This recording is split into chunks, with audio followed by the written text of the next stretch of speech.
Are you going to share your video through the camera though? Do y'all need that me for to? I would appreciate that. Okay, fine. Gotta put some effort forward. Let us see Absolutely your real. not. Let me see your real self, Cirrus. Effort sounds difficult. Ah, perfection. Cirrus's true self. Thank you, Cirrus. I appreciate it. I'm sorry for being needy.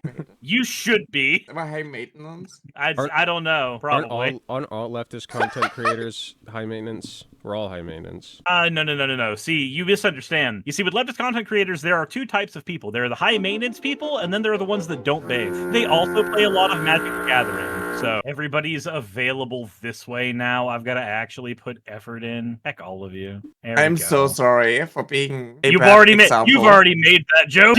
You almost said I'm sorry for being me again. I was watching your video, Cirrus, and I just kept thinking of like this interaction that we had where you were like, "Oh my god, she's so autistic." You know what's funny? Somebody in my chat, or not my chat, but my comments said that better have been a tongue-in-cheek joke, sir. So just like, yes, it was. Duh. What was a tongue-in-cheek joke? I was doing a video on Asmongold, and there was a minute where like Asmon's editor made a thing on Nyara where they said, this isn't about puberty blockers, this is about giving hormones to children. And I'm just like, man, that sounds like something Nyara doesn't actually support. Give me a second here. So I called Nyara up, and what was supposed to be a 2-minute, hey, can you just say your stance on this real quick in a minute, just so I can have the recording, I can throw it up there, easy peasy. Because it's a super easy thing just to go like, hey, person X said you believe this, and you say you don't believe this. Problem solved. Instead, it turned into almost a 15-minute call of Nyara going into the minutia, going into the weeds, and I'm just like, it's the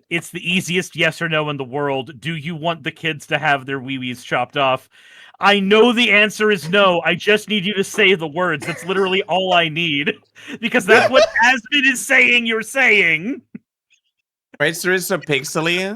There is this really far away, so I had to like kind of zoom in, and now there is a little bit more pixelated. Here, let me do a thing for you. Because I need to move myself a little bit anyway, so that I look correct. There we go. Boobas. I have some of those. As God intended. You're just not centered now. Yeah. But it's...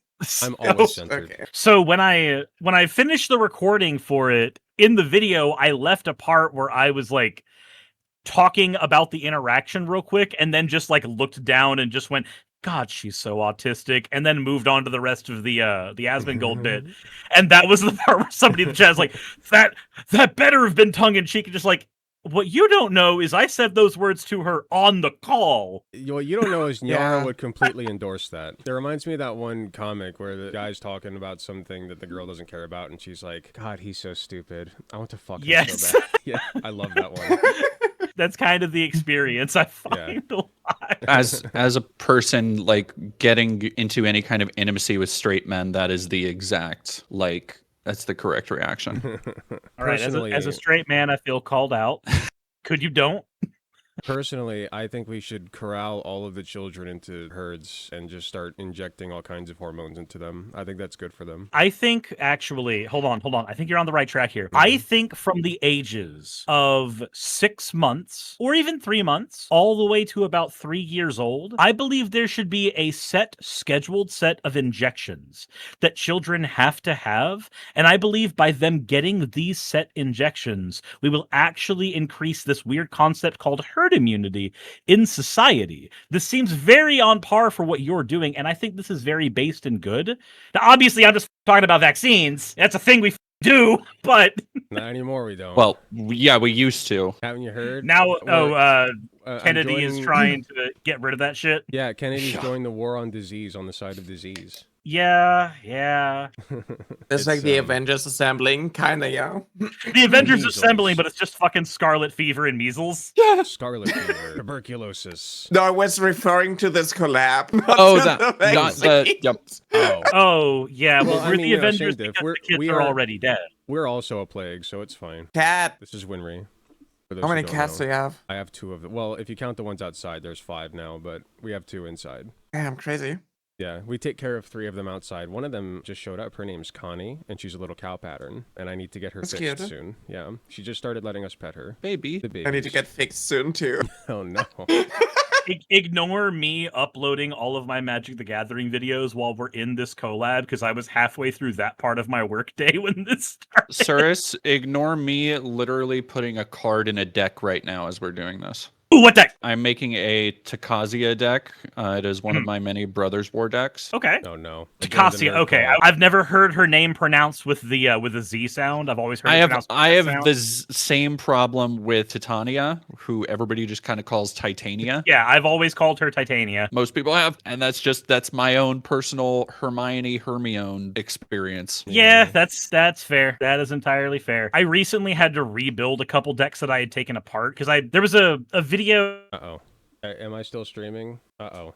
Katie, is your... Uh-oh. Heard of them. He's horrible. I have 2 Ashnod decks. I'm not going to tell anybody their commanders aren't good. My baby decks are Judith, Ashnod, and Ashnod. Okay, so look, but here's the thing. I would be willing for Ashnod to do terrible things with a needle and thread to me. Yeah. It's just perfect. She's perfect. No notes. Tanos is the happiest lad. He is in the best situation of all time. Oh, it makes me so mad they didn't have partner cards in Brothers War. Her, yeah, why was there not a partner card for fucking Ashnod and Tanos with a little flavor text where she calls him her little duck? Also, it pisses me off that the uncommon Urza Mishra cards are not partners somehow. The uncommon or when they're one, kids. it's before fucking Mishra goes to the Falaji. Yeah. So they're still friendly at that point. Exactly. And they're working that. on Takesia's dig site. Yeah. Anyway, sorry, we're derailing the broadcast with autism. No, it's fine. I'm just doing that comic. These people are so stupid. No, I'm kidding.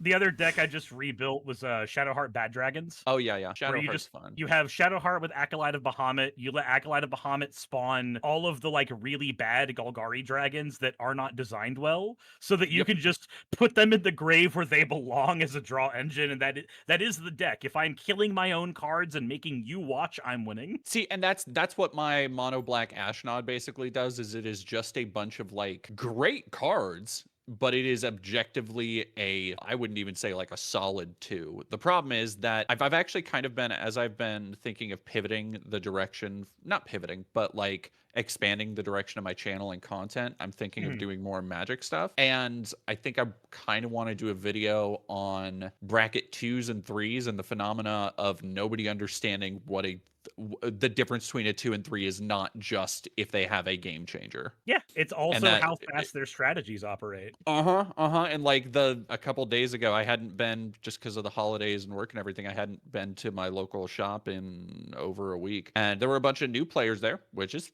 totally fine.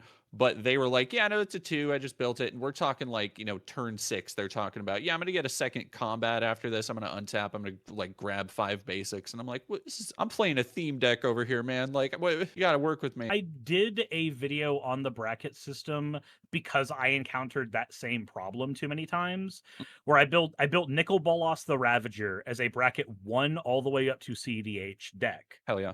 That I could go like, here's what a bracket 1 deck looks like. All of the cards have Bolas quotes, reference Bolas, or have Bolas horns somewhere on them. That's bracket I had my bracket 1 that I was working on for a while, and I stopped, but I was going to do a Baron Sengir, like the Legends or the Homelands Baron Sengir. Yeah, the guy who thank fuck for the lore is currently stuck on a planet. Well, and I was going to have it be a commander deck that was all old borders, and so like would have been like it was basically going to be, what if Homelands and Fallen Empires and all that bullshit was turned into a commander deck? How many of these cards can I make barely playable? And that was my like 1. But anyway, sorry. You're fine. I just don't play Magic. Okay, but you could. I like cards too. I could. I could easily build you a deck, send it to you, and then you could play Magic. You seem like you're a Ninja Turtles fan.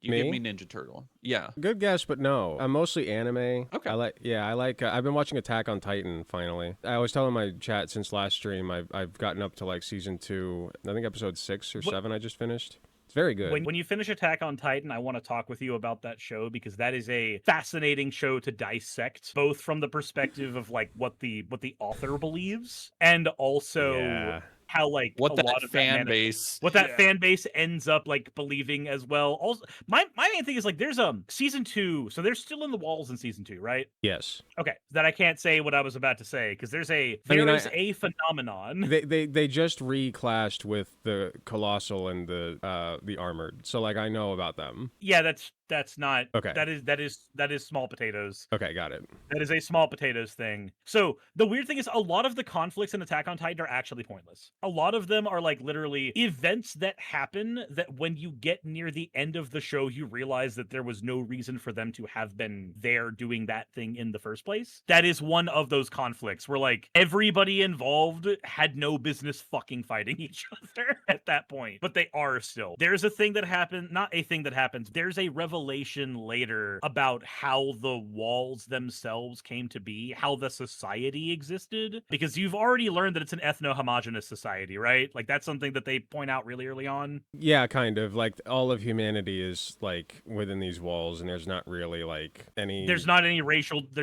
diversity anymore. They're just okay. So keep the pin in that, and just remember that for when certain reveals happen. There is a reason they are ethno-homogenous. I see. I've been told not to watch the show at all. Some people say that it's fascist propaganda. I believe that people hate that shit. I believe that people that tell you to stay away from media are idiots. I am just gonna say that right now. If you are the type of person who is so worried that your opinion on the world around you will change so fundamentally because you watched a Japanese cartoon, then you lack the constitution to be in political conversation. People don't trust the same when it comes to Freerun. Yes. Like, oh my god. If you just look at like how people in the Western space just like misread a lot of the things and like utilize it to be racist. Like I had people be like, "Oh, Freerun is just like fascist propaganda," but it's like, how? No, like based on what? Yeah, it's just like, yeah, if you consider the elimination of random demons to be like some grandiose commentary about like marginalized groups, how like people on Twitter portray it to be. Oh my then, fucking god. Maybe. But like if that is like how you draw your morals and whatnot, it's just like it's kind of embarrassing, I think. The point of the demons in Freerun is that they are not people. They are not like they literally are not. They're a virus. Have any of you read the Dresden Files? No. No. This isn't a spoiler or anything. It's a series that everybody should read. I think it is fan-fucking-tastic. It is one of the best urban fantasy things that I have read, and it could be the Stockholm Syndrome of having read all the books now, and there's like 18 of them. So that could be where this is coming from. Keep that in mind. But vampires in the Dresden series operate almost exactly like demons do in Freerun. They are manipulators. They are not people. Like fundamentally, they are not people. They are monsters that put on a flesh mask. They're a tumor. In order to assimilate in society and manipulate society. When they are treated as an enemy, treating them with humanity every single time gets characters killed. Right. It is a thing that just ruins lives because the point is not that they are people, they are just different. The point of those characters in both Dresden and Freerun is they are not people, but they masquerade very well. They are equivalent to skinwalkers. Treat them the way a skinwalker would be treated. You can barely call them human intelligent. tongue to manipulate humans. And then, Western Twitter people use that as like an example. Be like, oh my god, trans people are manipulating people. They learned the language, the human tongue. They're speaking your tongue in order to try to manipulate you. The sin of empathy type of like deal. Well, The they're sin barely... of empathy should have died with Charlie Kirk, but What's funny is his death is the reason I got on like I call it the radical empathy arc. Like he died and I was like, oh, he thought that empathy was not even like a real concept, that like people could feel the same things that other people feel, which is ridiculous. And I'm like, okay, bet. And so now I'm like on this radical empathy arc and I'm like, okay, I think that there's good in all people and I'm going to prove it. Yeah, I think that working for you? Doing pretty good, actually. You and I have had this conversation a handful of times now, and I think you and I are basically on the same page for most people. There is one person who I will not name in this conversation, but y'all already know who I'm talking about. There is one person I will not extend that to because that person in particular. But that aside, I think maybe we should just like stop before we jump into like yapping. I've been recording the whole time, and I plan on handing this to K-Fox and just going like, there is material in here because of the people present. Oh, by the way, I'm 30 today. Oh, happy birthday. Congratulations. Oh, Wait. Am I the oldest one here? Very And now good, that thank you. and now that we're done with the kazoo, where's the banjo? I don't have a banjo. I got this. I have an ocarina. I have an ocarina as well. Hey, Ocarina. I don't really play it. Ba, And, ba, ba, da, ba. I got this. Remember Memories just that came thing? flooding back into my brain. I am in now, and all my shit is Okay. muted. Life should be gold. Amazing. Do you How's- have a mhm. Twitch, Datamin? Do you have a Twitch, or do you I do, exclusively? yes. I just don't. I am bad at using stuff like this. I've never done like a collab, so let me see how this goes. I had my Twitch presence was you- so much better for a long time, and then I stopped using Twitch because I basically threw a fit. It was justified over like one of my friends being harassed and Twitch doing nothing about it. But I lost my entire Twitch presence, which sucks. I'm unironically on the human superorganism. Like that's a real thing that I think needs to happen someday. I would prefer if you didn't turn me into Orange Fanta a la Neon Genesis Evangelion. Despite the fact that Nick Fuentes pretends that he hasn't watched it after having a stream where he glazes it. It's so good for me. Pathetic?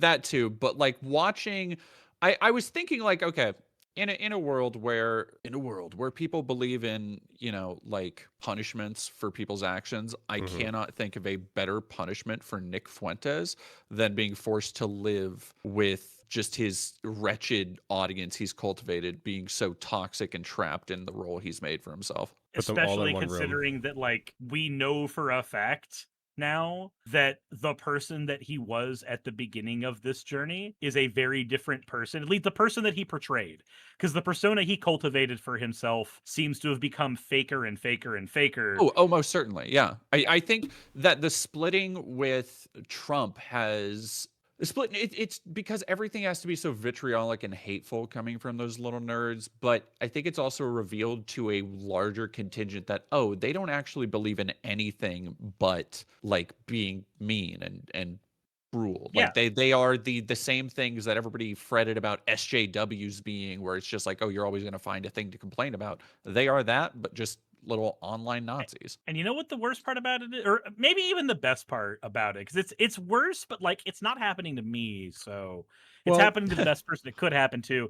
Everybody here has seen We're Back, right? No. The dinosaur story? The dinosaur story. No, but I am No. familiar with it vaguely. Okay. Does anybody know the scene where Screw Eyes, like the final death scene for Screw Eyes?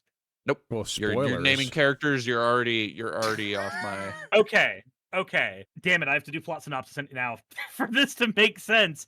Okay. So. Okay. Summarize. So in We're Back, there are two brothers. One is an inventor, one is the owner of a circus. The owner of the circus is Screw Eyes. He loves fear. That is his thing. His circus is a circus of fear. He wants to make things scary for people. It is just what he loves. And then the inventor, he wants to make people smarter and more intelligent. He's like made medications that make dinosaurs turn superhumanly smart and shit. There's your dichotomy between the brother. Near the end of the movie, when Screw Eyes is defeated, basically, they've reasoned with all of the people that he is like duped into thinking that they always want to be afraid and shit. The people he's fear-mongered, they've reasoned with those people and they've gotten them away from him. The only thing he's left with is an army of crows that he was using to keep people afraid. It was just part of his shtick. As everybody is leaving him, he just goes, "No, please. When there's no one else to scare, I find myself getting very afraid too." And the crows descend on him and peck his body to nothing. Good lord. And he gets eaten by his own crows. That's Fuentes to me. That's what he is to me at this point. A person who has cultivated an audience and created a set of tools that the minute that all of that influence is stripped away from him will do nothing but consume him. Well, that's how it always goes, right? I mean, if you think about it, like that's kind of how I don't know if that's exactly how Hitler went. But... I mean, Charlie Kirk lost the gun debate. Yeah, I mean that's exactly how Charlie Kirk went. That's a perfect comparison. And like it's true. People get mad at me when I say this. He was the instrument of his own death in many ways. People misunderstand me. I'm not saying that he wanted things like that to happen or that he was openly advocating for people to go and commit assassinations like this. No, what I'm saying is, without even realizing, he was contributing to a culture of gun violence and then and directly saying it is a necessary like these people, you know, some of you may die, but it's a sacrifice I'm willing to make. We need to keep our Second Amendment rights and in order to do that, we need to have some sacrifices so that I can keep my guns. He just didn't think that he would be one of the sacrifices. Yeah. Do you want to have like a formal start for this collab now before we like dive into it? Because we didn't do like an introductory round, and I Hello, don't know if everybody. everybody knows. Welcome to the stream. My name is Yes. Cirrus. I'm not the guy who started this. That was Alec. I'm not going to introduce myself. I'm going to let him do it now anyway. Boom. We're on the rails. It's fine. We all did this together. So it's all good. Yeah. If you want to start. I'm Alec Gunter. I first pulled Dead Domain and Necoceris into a group chat to discuss going to a game show. Did not end up panning out because that guy just never got back to me. We submitted videos and everything, and they were going to fly us out for free to California. Honeypot. Just saying. Maybe, but if he was like, we were all on board. We're like, okay, if he sends the receipts and he pays for all of it, then what's the harm, right? Could you imagine? Though honestly, if it turned out to be a honeypot and they were like, "Ooh, we're gonna get you," could you imagine a worse group of people to do it to than a bunch of like autistic leftist documentarians and independent journalists? Right? Yeah. Like I'm keeping funny. I'm gonna turn that into content. Like, don't worry about it. Well, I saw his channel. He was like is, I should say, like a Mr. Beast type. It just seems like he's kind of made of money, and he's got a small upstart YouTube channel, and he's just trying to throw people together like a salad and just see what comes out. So I kind of sort of trusted it, but he never got back to me, so it doesn't matter. Anyway, we're all familiar with Nyara, of course, and it's funny because she's more or less kind of like the glue that kind of pulled this group back together again, because I think me and The Domain and Cirrus have all made videos about Nyara, and Nyara's back and forth with Asmongold, and I think he got retweeted by Elon Musk even, right? Kind of crazy. No, J.K. Rowling. J.K. Rowling, I mean, just as famous. They're the same. Same thing. Yeah, basically. The same person, different mask, right? They both have way too much money. They both fund bad political movements, and they both sell you a fantasy world, hoping that you'll buy it long enough to think that the world isn't as fucked up by them as it is. The Mold Queen and the Ketamine King. I'm actually not sure, but I would be surprised if Elon Musk didn't like see tweets of me, because he does follow Asmongold, and he keeps boosting a lot of things that like Asmongold posts. That's so a weird wouldn't be feeling, surprised. right? Like it's weird to think about. There's a non-zero chance that JD Vance has seen my tweets because I have been retweeted by Matt Walsh. Can I say I was just gonna say, Matt Walsh bizarre. has seen your shit. Like, can I say something that's kind of scary? So, like, 7 months ago, the narrative had been, and I think we all remember this, that if Donald Trump lost power, JD Vance wouldn't be able to grab the reins very well because he was just distinctly unpopular, both within the party and with like the voter base. Has anybody seen the interview that recently happened in Tennessee, the group interview with a bunch of like, it's random conservatives technically, but like it ended up being a handful of Nick Fuentes fans and a few others? no. Okay. So there's a few people who've done videos on this. My video on it should be coming out in a couple days. I know Vosh did a video on it, and Cavernacle did a video on it. I haven't seen Cavs, and I've only seen like 2 minutes of Vosh's because I went, oh, that's something I want to cover. Click away. I don't want to repeat your Yep, shit. done that. This is now a me project. I'll watch yours later. Yep. There's a series of questions that are asked during the interview, as with all interviews, and one of the questions is, for 2028, who are you going to be voting for? One or two of the answers were, I'm voting for Trump again. If FDR can get 4 terms, Trump can get 3. And then, with very little deviation, JD Vance, and Nick Fuentes. There was one guy named Andrew who's just a ride or die Nick Fuentes fan who's like traveled to go see him and everything. Like that dude wants like Catboy dick for breakfast. That's what he needs in his life.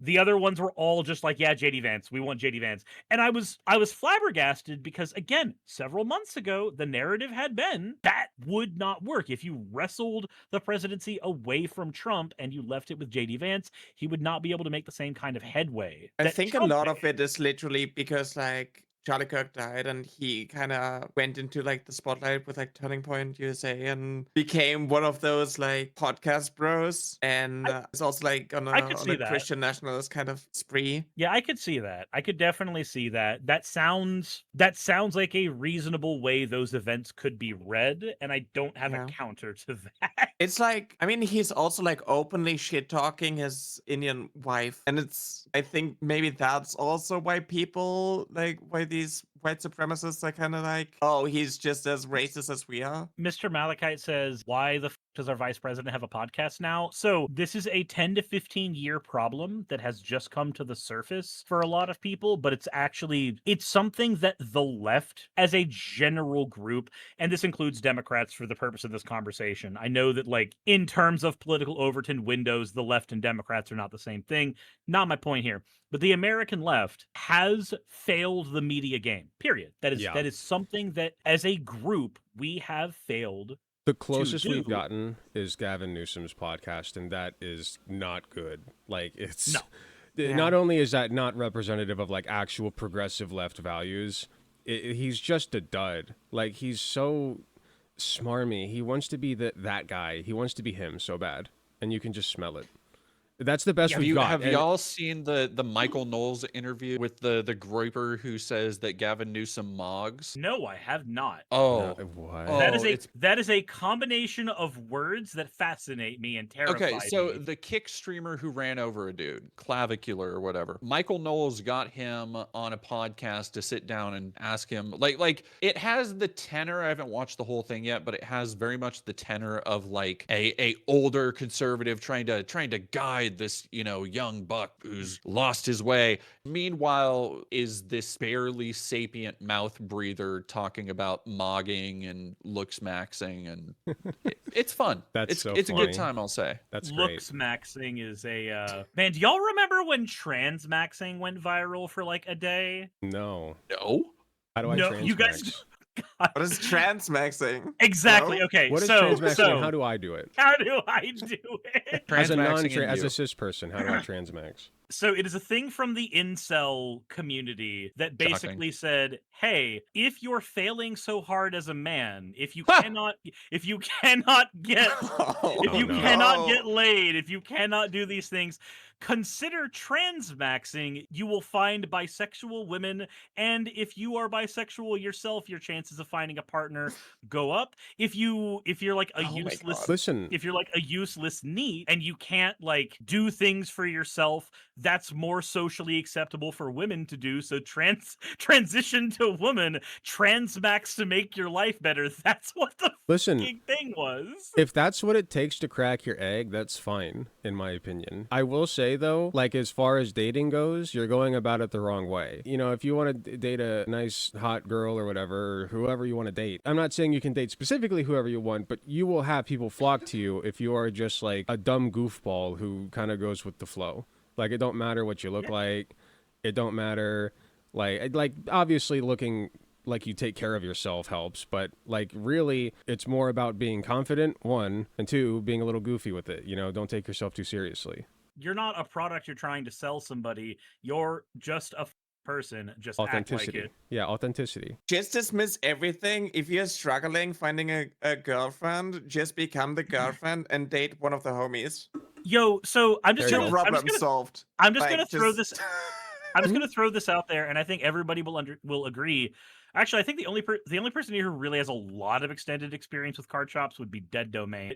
All right, we've had the complaints in nerd spaces for years that they're not very welcoming to women, and that card shops are just a terrible place for people who cannot find a partner, because if they're spending all their time there, they're not going to find a partner there. Solution: there is an odd phenomenon in the Magic the Gathering community where it just attracts trans women. I do not know what it is, but something about trans women and Magic the Gathering go together to the point Shivam Bat, who used to be on the CAG, which is a big rules committee that used to exist for Magic the Gathering. I was on his channel and there was I remember the conversation had about trans women and Magic even there. And I'm just like, nope, this stereotype is everywhere now. Just make it so that anybody who wants to transition can, and it will be that much easier easier for lonely magic nerds to find girlfriends. It's so funny that it is everywhere, to the point that even like one of the biggest magic shows on YouTube from Tolarian Community College, Shuffle Up and Play, like you can't throw a rock without hitting a Shuffle Up and Play episode that has one trans person in it. Also, Niall, who used to do a lot of the writing for Prof, also trans woman, right? Oh, yeah. I believe so, yeah. That's crazy. Somebody should write a story where two dudes are living together and they're both like, oh, God, we can't get no chicks, dude. We can't get chicks. And then, like, what about transmaxing? And then they both try to transmax and then they both fall in love with each other. And they become I've read that hentai. All three of us are like, oh, yeah, no, I've got, I actually got a website that you should check out. I'm the Internet Explorer. I'm the Internet Explorer of the group. I'm behind. Before I came out, I joked about like, oh, we could date if I were a woman. So like I wouldn't be surprised if a story like this exists and both just become like lesbians. Now that the conversation has very, very lightly moved to porn. Okay, now it's my time, guys. So, I want to explain something that's weird. So, everybody here knows what demisexual is, right? Like, I'm pretty sure that everybody... Okay. My wife is some flavor of that. Okay. So, have you had the experience where, like, even when watching porn, you have to get invested in the characters of the story for you to even feel anything? Because that's a problem that I've had more and more the older I get. I wanted to see if that was a consistent thing. There was a story that I read. I don't have the link for this anymore because I know it's always going to be somebody who asks for the link, like, source, give me the source for the hentai sauce. Or like, I have a meme for that. It's like the two guys shaking hands. One's a debate bro, the other's a Gunter, and they're both like, source? Source. But the story went, there's this guy who was in his college class, and there was a girl that he had a crush on, you know, your standard anime trope. And he finally, like, decided he wanted to announce to her in your standard anime way, I like you, I want to date you. And the girl was intersex. And, like, she got really awkward about it because she knew that there'd be a chance that he would be awkward about that. And the funniest panel is when she takes off her pants to like show her thing, and he just goes, "Why are you embarrassed about that? Mine's bigger." Just like, sis? Yeah, that cuts through the tension. There you go. Yeah. Oh my god. Cut through the tension like a hot knife. Very nice. That's pretty smooth. The thing is, like, for me, like, contrary to popular narrative, I don't actually like consume a lot of like Goon stuff. I occasionally see it because I follow VTubers on Twitter. But like, yeah, it just happens. In general, yeah. Like, the only thing that I like to consume is like ASMR roleplay, like stories, just imaginative type of things and like scenarios. But like seeing like actual footage, like in movies, it always made me like kind of uncomfortable. But maybe it can also be like dysphoria to some extent. But like we do a bit of BB no money thirsting. Yeah, I mean that's a given. That's just being a normal human being. Is that not pronounced BB Nosh? No, it's not BB nose. BB no money, BB no dollar. I like stuff, it. So I Cyrus like gets stuff. to see it often, specifically of himself. Look, I have lost complete control of my community because I am scared of the amount of porn I have found of my character on the internet that has been made by my fans. God. Oh no, that reminds me. You know, it'd be a fun game to play. Have you guys ever played Rule 30 Fortal? Rule 30 Fortal? No. I don't think I have, no. Is that Twitch safe? Yes. Probably not. No, it is. I don't it is. Really? It is. Oh, all it is. Oh, does it just pull from search terms? Yes. It just pulls from search terms, I think, on the Rule 34 website. And it just asks which, it throws two in front of you, and it says which character or franchise has more pornographic posts. And you have to guess. So this one, for instance, is Android 21 from Dragon Ball or Kindred from League of Legends. Android 21. Android 21. No fucking question. Absolutely Android 21. Well, no, it's Kindred. Yeah. I don't know who... Yeah. Whoa. It's Kindred? Wow. It is. It's 6,000 to 8,000. I guess it might League just players be are freaks, so... I guess it might be just yeah, there are more players of League than there are of Dragon Ball Fighters. And I guess that probably would be where that's coming from. You know what's incredibly disappointing is that if you look me up, the only thing that you're finding is a 3-part series of like transphobic AI slop that somebody made of me. Yeah, but for some reason they always generate you hot. I know, it's crazy. I'm like, okay, first of all, this is garbage. But second, like, why is it pretty garbage? Like, why, like, you're supposed to be shitting on her. I mean, it's kind of cursed. It's kind of cursed. The memes that they make of me is kind of cute. The things they make you cry cum. Yeah, but like God. Weird. And they Oh, ship me those with like I've seen you share those. Okay, I know which ones you're yeah. talking about. Those are But the sure one are on the something. no website, like that is like it's cursed. It's really bad. It's gross. That's so funny. But it's like a 3-part series. I was like, bro. I wonder if anybody will ever generate Rule 34 of me, of Alec Gunter. The Alec Gunter tag on Rule34.xxx. I mean, if it exists, The more times you know. you collaborate with me, the more likely Well, it is wait. that porn will be made of you. Okay. As evidenced by Vice Rhino did not have porn of him until we started collaborating on the watering hole every week. And within half a year, there is now plenty of porn of him. That's so funny. Oh I actually God. just reminded myself. So, like, you guys know Remnant 777, of course, I'm sure. Yeah.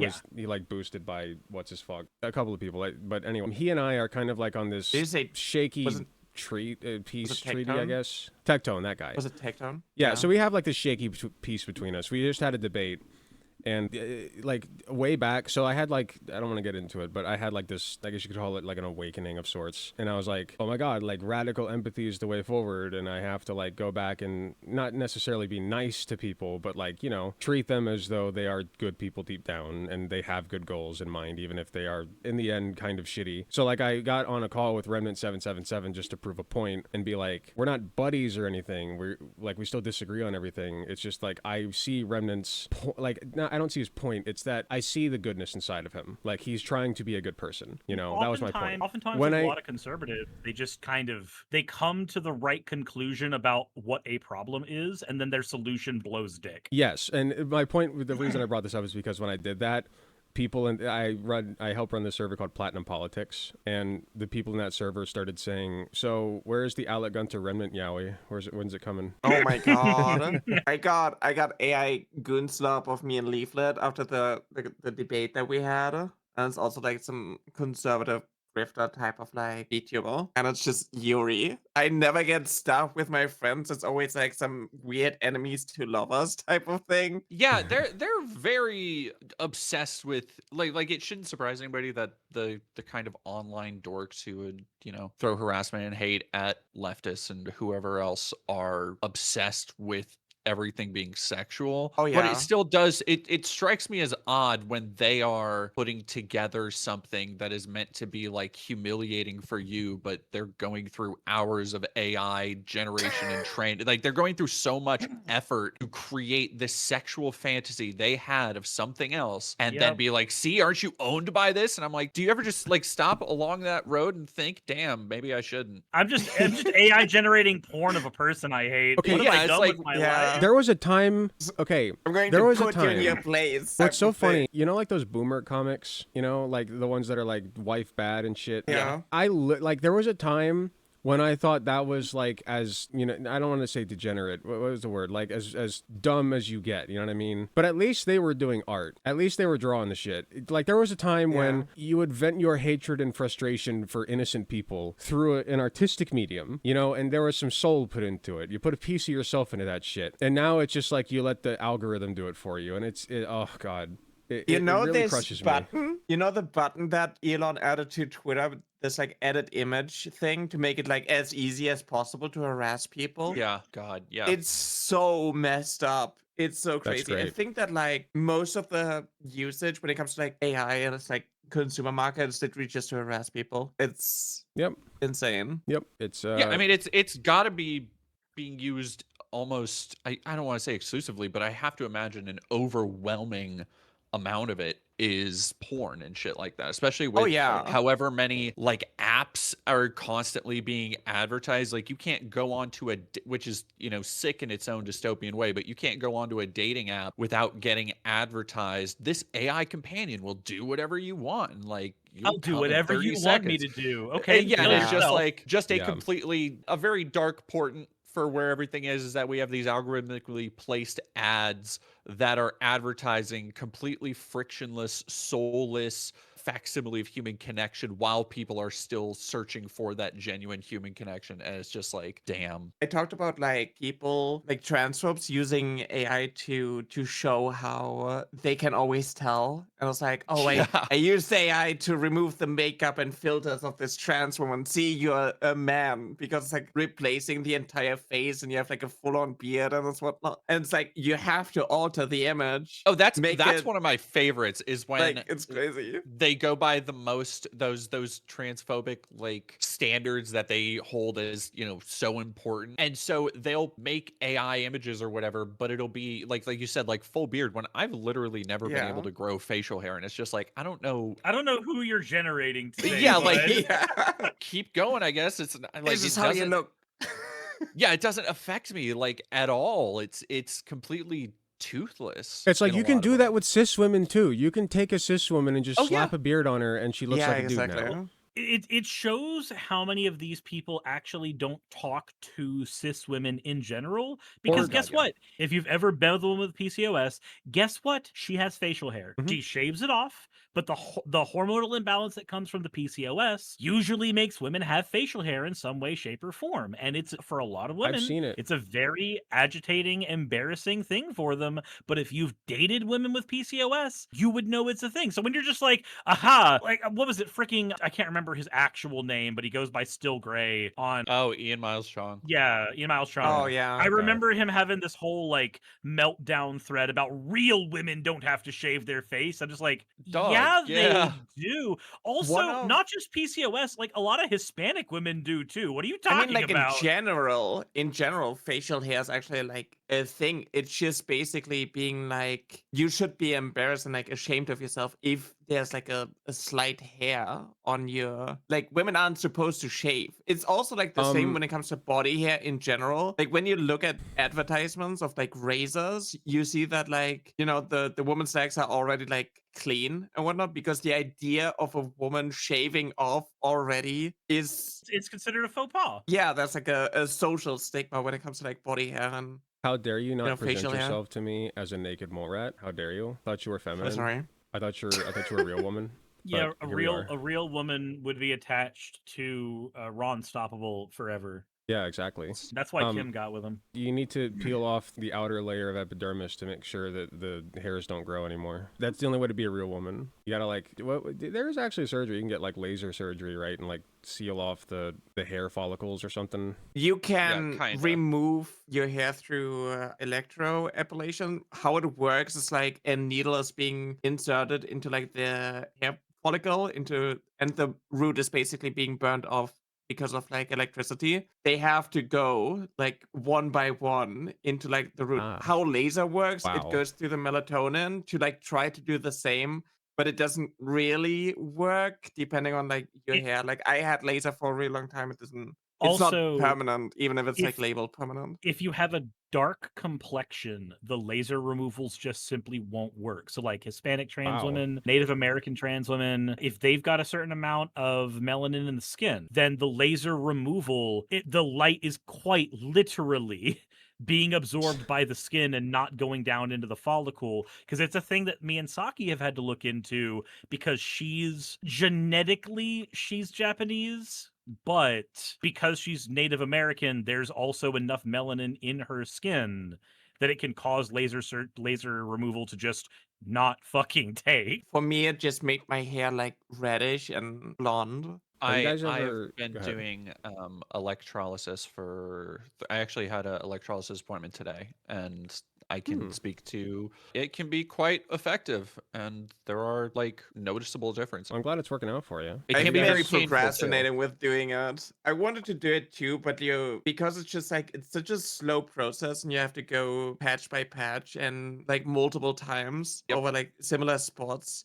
Because like even if you like burn off the root, there's still like more hair in there that are like stuck. It's basically like shark teeth, right? Where like the the next layer of like teeth is already in the it's already there. Somebody it's in weird chat to explain. said people of color are immune to lasers. See the secret. But yeah, laser hair removal, like how it kind of works is like there are 4 different phases when it comes to your hair growth cycle, and it just puts you back into like the first stage and like makes it slower, I guess, the process. But you do kind of have to do it like every 4 weeks or every 6 weeks or so. Gotcha. If it like even works for you. Like some people have good experiences. What's kind of wild to me is like we put such an emphasis on women like not having hair. I Yeah. have a wife, and in fairness, she's non-binary, but she presents as feminine. So, like, for all intents and purposes, she goes out in public. She's a woman. So, like, I like she's let her leg hair kind of just chill for a while, and I just don't care. Like, it doesn't matter. Yeah. So Like, a lot of Western beauty expectations and standards and whatnot are really like rooted in pedophilia. yeah, I mean, fetishization of youth is a problem for sure. And I think that's where a lot of that comes from, is the association of being young and smooth and, you know, not Fresh Yeah. and pliable and post-pubescent. untainted. Yeah, and- like all of yeah. that Exactly. horrible, horrendous horseshit is like where, yeah, when you get away from that and you realize like, why, who gives a shit? Like, you don't really care that much. It's unless it's crazy like a how- sensory thing. It's crazy how people try to find like biological justifications for Yeah. like this misogyny type of thing. It's like, oh, if the woman isn't pure, then other men that she slept with are tainting your bloodline or some shit like that.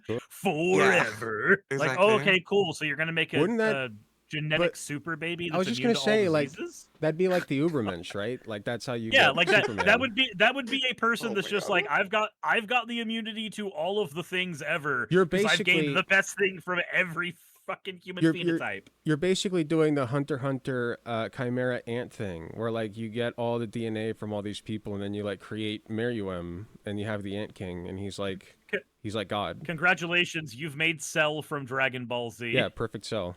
I mean, honestly, that sounds like I mean, I would want my child to be that personally. Man, that's actually now that you mention it though, it's actually kind of weird how often the like genetic homogenization of all of the best traits of famous people is a trope in anime, because like that's Perfect Cell.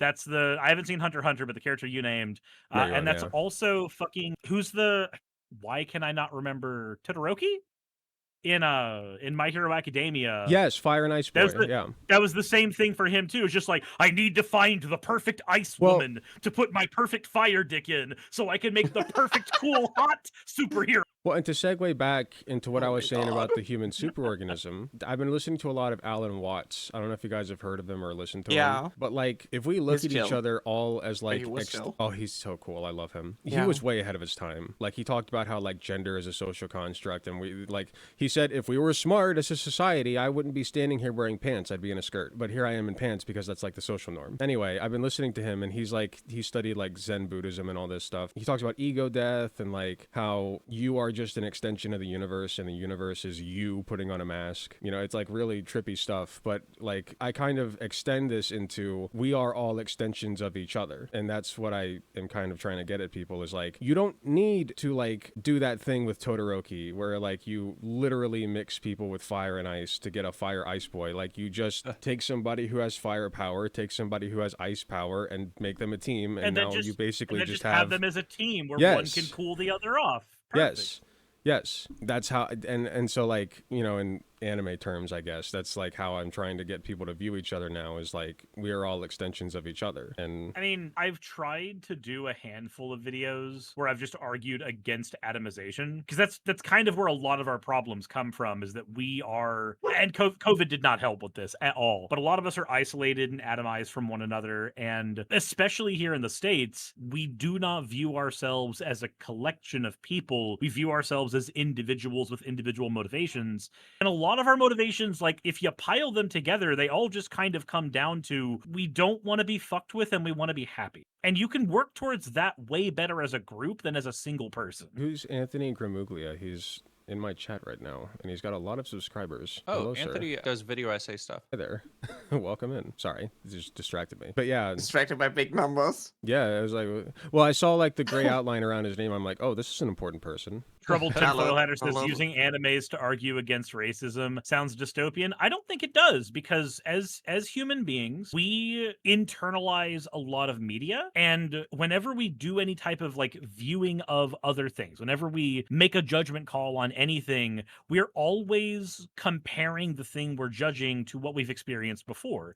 And one of the fastest ways for a human to gain new experiences is through media. Not everybody can go travel the world and become worldly, but everybody can pick up a book. Everybody can watch a movie. Everybody can watch an anime. I think describing a shared human experience or trope or problem through the lens of an anime is no more dystopian than explaining it through the lens of a book or a movie. It's just a piece of media that you've experienced that had an impact on you. Yeah, you'd never say the same thing about like a Shakespeare piece of work, which Shakespeare for his time was pretty crude and like crass, and he used a lot of like I bite my thumb at you. Yeah, basically the modern day equivalent of poop jokes.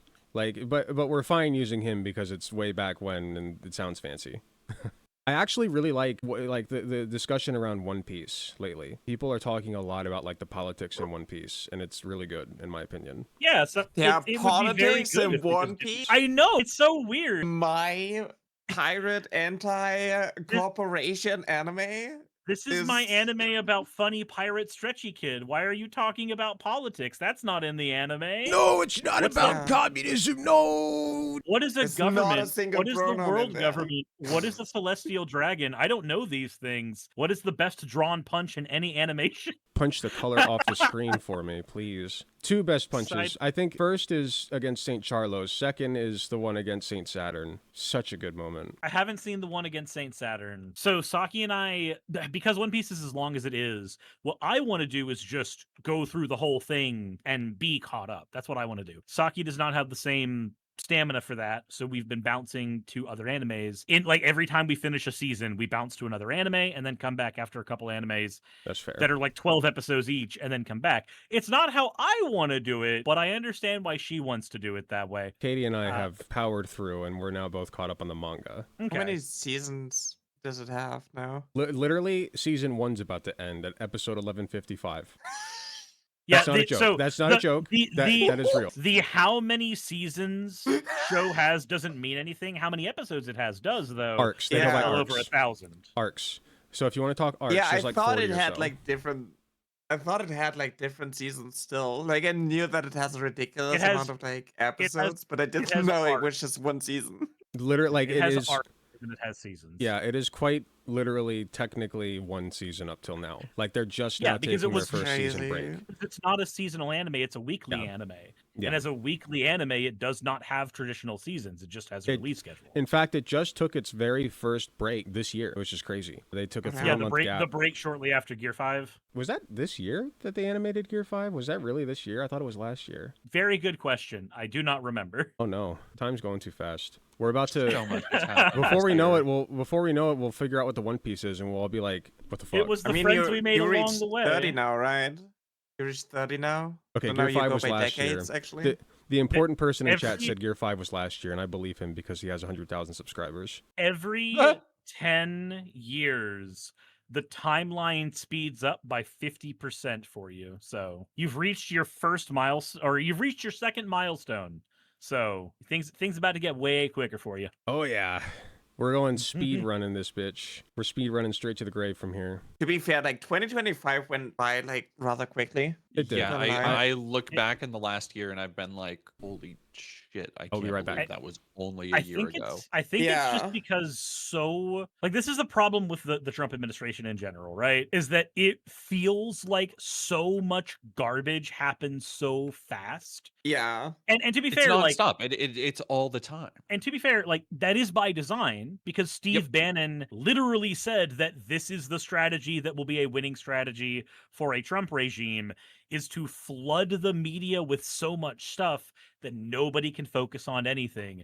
It is one of those things where like it sounds like a dumb movie conspiracy until you hear it from the guy who was in charge of his regime during the first presidency. You're like, oh no, that's not movie shit. That's just what Bannon wanted. That's kind of like why they let like Trump loose. I feel like in the first admin, there were still like so many people in place that were like trying to, talk him out of things, and now they just like let him loose and I mean, say like ridiculous shit, and then it's getting like blown up in the media, and everybody's like focusing on what ridiculous thing like Trump said. Project 2025 explicitly says, and I know this is before page 170, because page 170 is when I stopped actually reading it and started skimming. Project 2025 Oh, damn, right when it was getting good, too.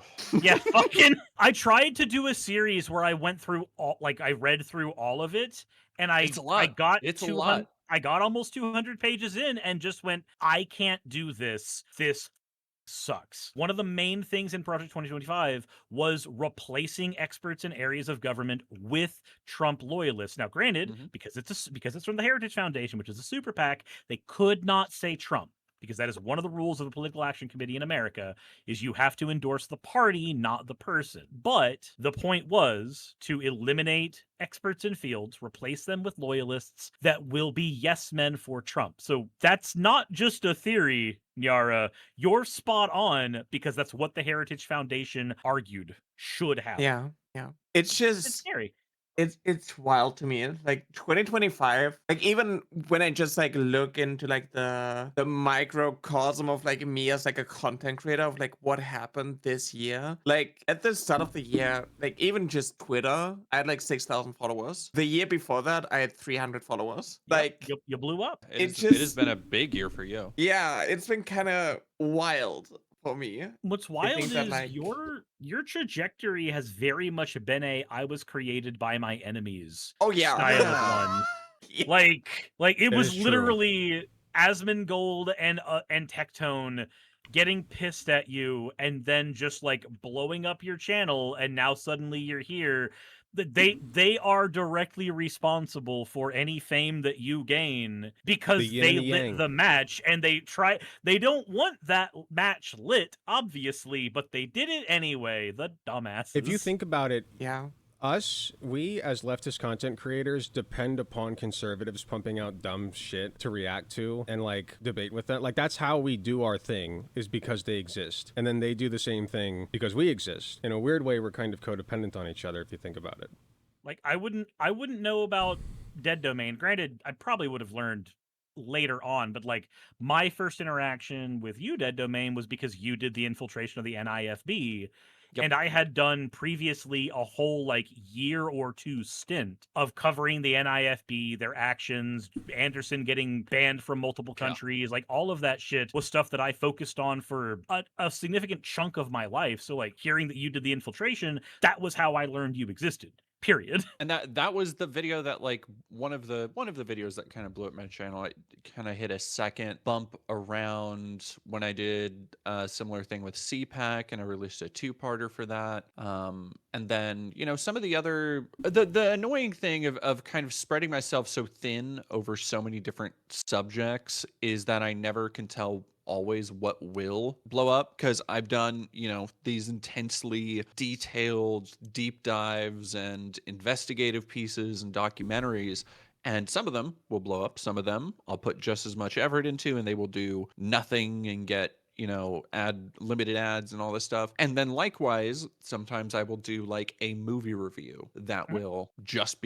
get in my top 10 like basically overnight. There's really no accounting for the YouTube algorithm, and I kind of feel like it's been the worst it's been for like the last year or so. Do you feel like, or does everybody here feel like leftist creators aren't being pushed by YouTube as much? Oh, for sure. Well, Like yeah. I know that like obviously Twitter doesn't really boost a lot of like leftists anymore, but like YouTube is also just like rewarding a lot of like the conservatives. The funny thing is, it kind of is pushing us, if you think about it, because it's pushing Asmongold. So by proxy, who the is Asmongold? Like, what does Asmongold have if not us? You know what I mean? Like, he reacts to Nyara, you a lot. I believe he reacted at least to Dead Domain once, right? Yep. Yeah. And Hassan, of course. So, like I said, like, they kind of are pushing us, if you think about it.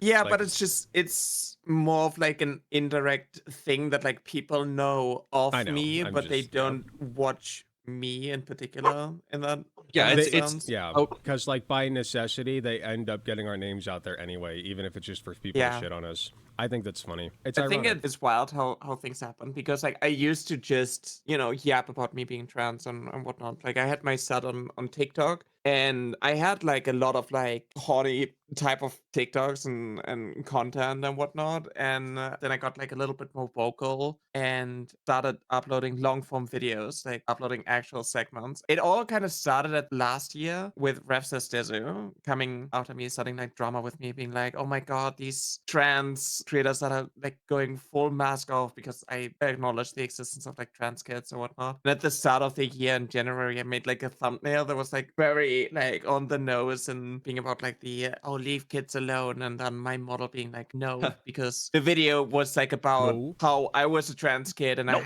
how I had to like deal with it alone and how I struggled and why I care about And like now suddenly wanting you more want to education and chop whatnot. wee-wees off little trans girls. Yeah, there's a great Yeah, of course.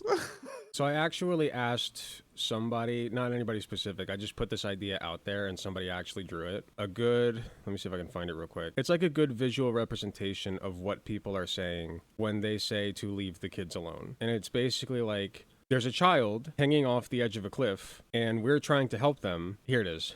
I'll send it to you guys. And then like bigots come along and they're like, leave them kids alone. Leave them alone. Let kids be Yeah. kids. There it is. Here, I'll Yeah, show I it on think screen real I quick. think I posted this before. Yeah. Done by here. Let me show When did that disappear? the person. Leave the kids alone. Leave the kids alone. Leave them alone. Sorry, I'm pulling up the user so I'm not just stealing art. Lucic, Luciknknk on Blue Sky. That's what it is. That person on the screen. But yeah, I just thought that was a really good comic. Yeah, My pretty on point. idea, of course, but somebody else drew it, so. Why do you hate AI so much then? Because that's what the AI is doing. You thought about it, you didn't draw it, something else drew it, now you have it. Why are Something you else, so yeah. fucking angry, liberal? That Can you person's an imagine extension I of me, call so myself technically an I did draw artist? it. Can you imagine I made this. call myself an artist because I commissioned art from someone? I was like, yeah, I did this because I I made thought this. about like the words. I used the words in this particular order to convey this meaning, and they reimagined that according to like my will. So actually, I'm the artist. I'm a the crochet genius. artist, so I don't want to hear it. AI can never do what I do, ever. They Yeah. can You follow seen a the- pattern, but I do freehand, so. Have you seen the videos? It's a dude who does like tech deck tricks. They'll have like their hand on the tech deck and they'll go to a pool. And then once they get into the pool, they'll do a quick transition that is like buttery smooth into anything. It can be just like them tech decking into the pool, or they'll transition to them actually skateboarding into the pool and like fake breaking their back or shit. And the caption is always the same. It's always AI could never, because it's them just like naturally transitioning into stuff that makes no sense. It's something that AI would try to do, but it would always add like that weird bit of uncanniness to it when like you can tell when something's an actual cut in editing. You know what the worst offender of AI is, in my opinion, at least in my experience, is this bullshit you get, like 5-hour, 10-hour videos that are just like music that's all AI slop, and then it's got like Oh, a AI where it's generated just, like, thumbnail, and there's just like Here's video the Sonic after. Adventure 2 soundtrack, but Yes! it's smooth jazz. And I hate didn't that know, because and I I was want- listening. I'm like, this is so good, and then I find out it's AI shit, and I'm like, oh great. Yep. Well, now I hate it. Now I hate it. So I had that realization because a friend of mine I forget what music genre it was. I'm not going to hang us on me trying to figure out what it was, but my friend Wayne was talking to Breakcore. me and he's just like, yeah, I've been listening to this kind of music recently. I was like, oh, so have I. City pop. That's what it is. City pop. And I was like, Oh yeah, like I've been like that listening. kind of like Dreamcast menu sounding shit. Yeah, where it sounds like the Hell Weather yeah. Channel from the 90s. So I found a person who had done an AI generated, but I didn't know it was AI generated at the time, where it was City Pop, but it was the Super Mario RPG soundtrack. Mario RPG is in my top 3 RPGs of all time, and its soundtrack is something that I've listened to on repeat, just normal. So I listened to that for weeks, threw it at Wayne. He's like, oh yeah, this thing's AI shit. I'm like, what? Oh god fucking damn it. There's this TikTok song, this like I think it's like called Run or something that like blew up and you hear it everywhere and like constantly, and it's just like an AI song. And it's like if you think about it, when when I'm listening to Spotify, yes, I still use Spotify, and I just have like the Lame. song radio, and I just listen to it as like background music. And at some point, it's like, yeah, I really like the song, and then I check it out, and it's just like some AI band. Or it's like the What fucking happens country. if you actually like stuff and then you realize it's AI? Like for me, immediately It like makes me loses fucking meaning, hate but it's it. like, yeah, it's gross. But like there are way too many people who are like, well, I still enjoy it. Because And I you think like that jingling normalizes keys. it. you are like yeah, jingling it keys. is the idea Yeah. of like you are the things that you are enjoying and detecting is everything that we've through every aspect of society we've been brought up to believe that when you're interacting with a piece of art, it is some kind of relationship between you and some artist out there where Yes. they have like passively through all of their experiences has brought them to creating this art, and through cultural exchange you are now getting to take part in it. So when you have Communication. a moment exactly where you are sitting and you're listening and like and this is why there's such heavy emphasis on emotion and the importance of human emotion in music, especially when you have things like R&B or jazz. When you listen to old blues singers talk about, heartbreak or losing their woman or going broke on gambling debt or whatever, you feel the tangible human connection to the art. Now, if I were to have you listen to something, you go, okay, yes, this in your mind, you are saying, yes, this is assimilating enough of what I know from the human artistic experience that I feel okay emphasizing with this or empathizing with this. And then it's pulling the rug out where you're like, aha, I tricked you. And because that's what it is. It is saying, you think you were listening to something with actual human value and input, but it was actually just a collection of sounds randomly, well, not randomly, but strung together based on pattern. I have played you for a fool. It is stealing your nose from you. I think that you're on the right track, but I don't even think you go far enough. I think that it's black magic. I think that you are taking... No, I'm not kidding.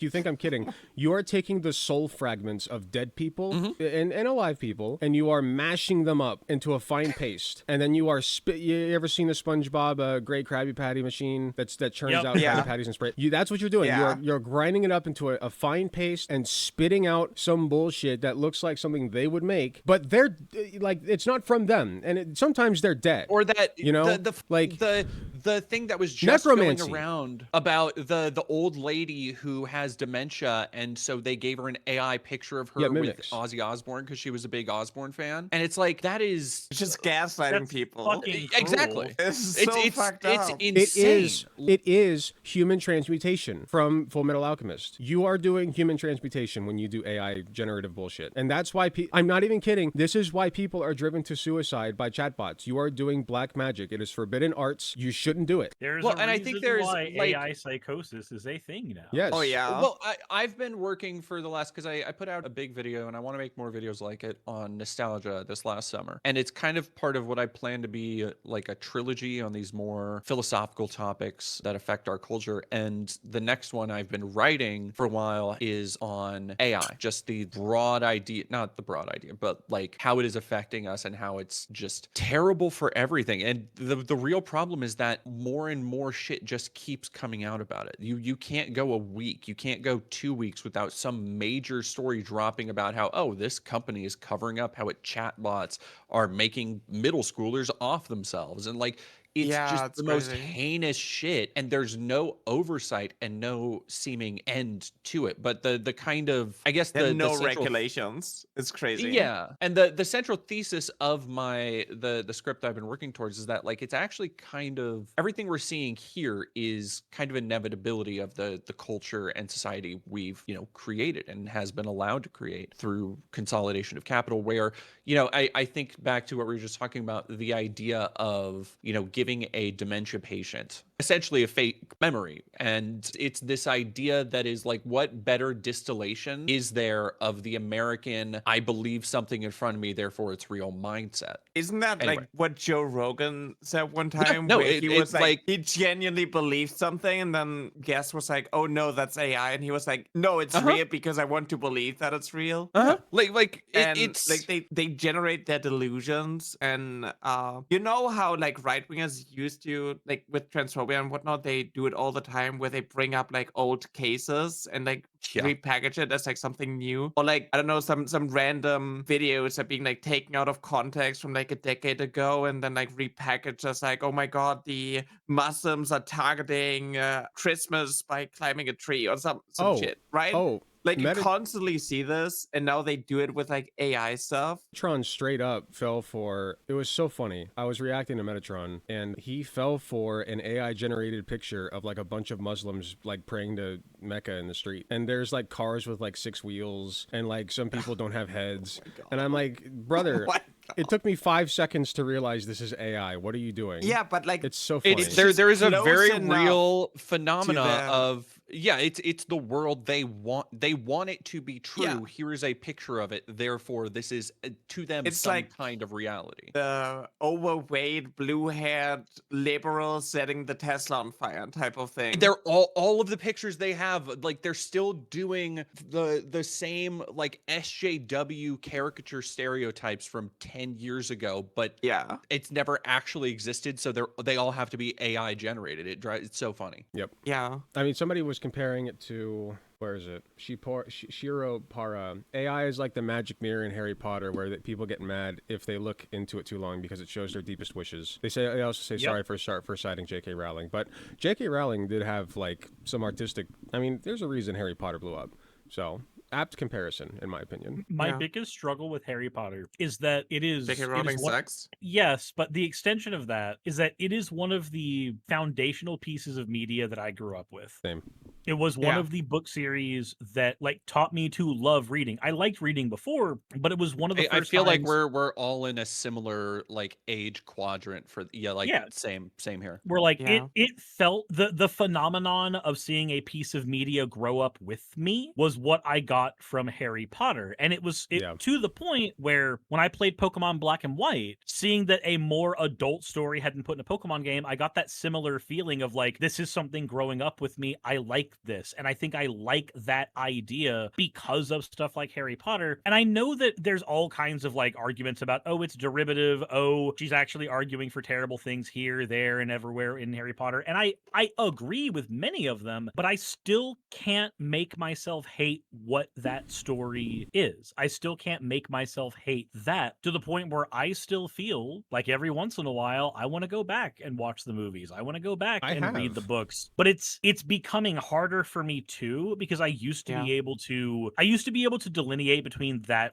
that person and the art a lot easier. And it feels like it's getting harder to do that year by year, especially with how much have you guys noticed there is a Harry Potter resurgence that is happening right now since Hogwarts with the skin in Fortnite as well. Yeah. I own Hogwarts Legacy now. I own it because it was free. Because of the Epic Game Store. Yeah. Since the Hogwarts Legacy release, there has been the Fortnite collaboration. There has been the re-release of the audiobooks with full voice cast. The first one is out, and there's a part of me that wants to, through very one PC means, grab it so that I can enjoy it without having contributed anything to Chuckle Fuck McGee wants my girlfriend to not go to a fucking bathroom. And then we're getting the HBO re-release of the Harry Potter series, which is going to be, I don't know if it's going to be good or not, but I know that J.K. Rowling was pissed that we had a black Snape, so neat.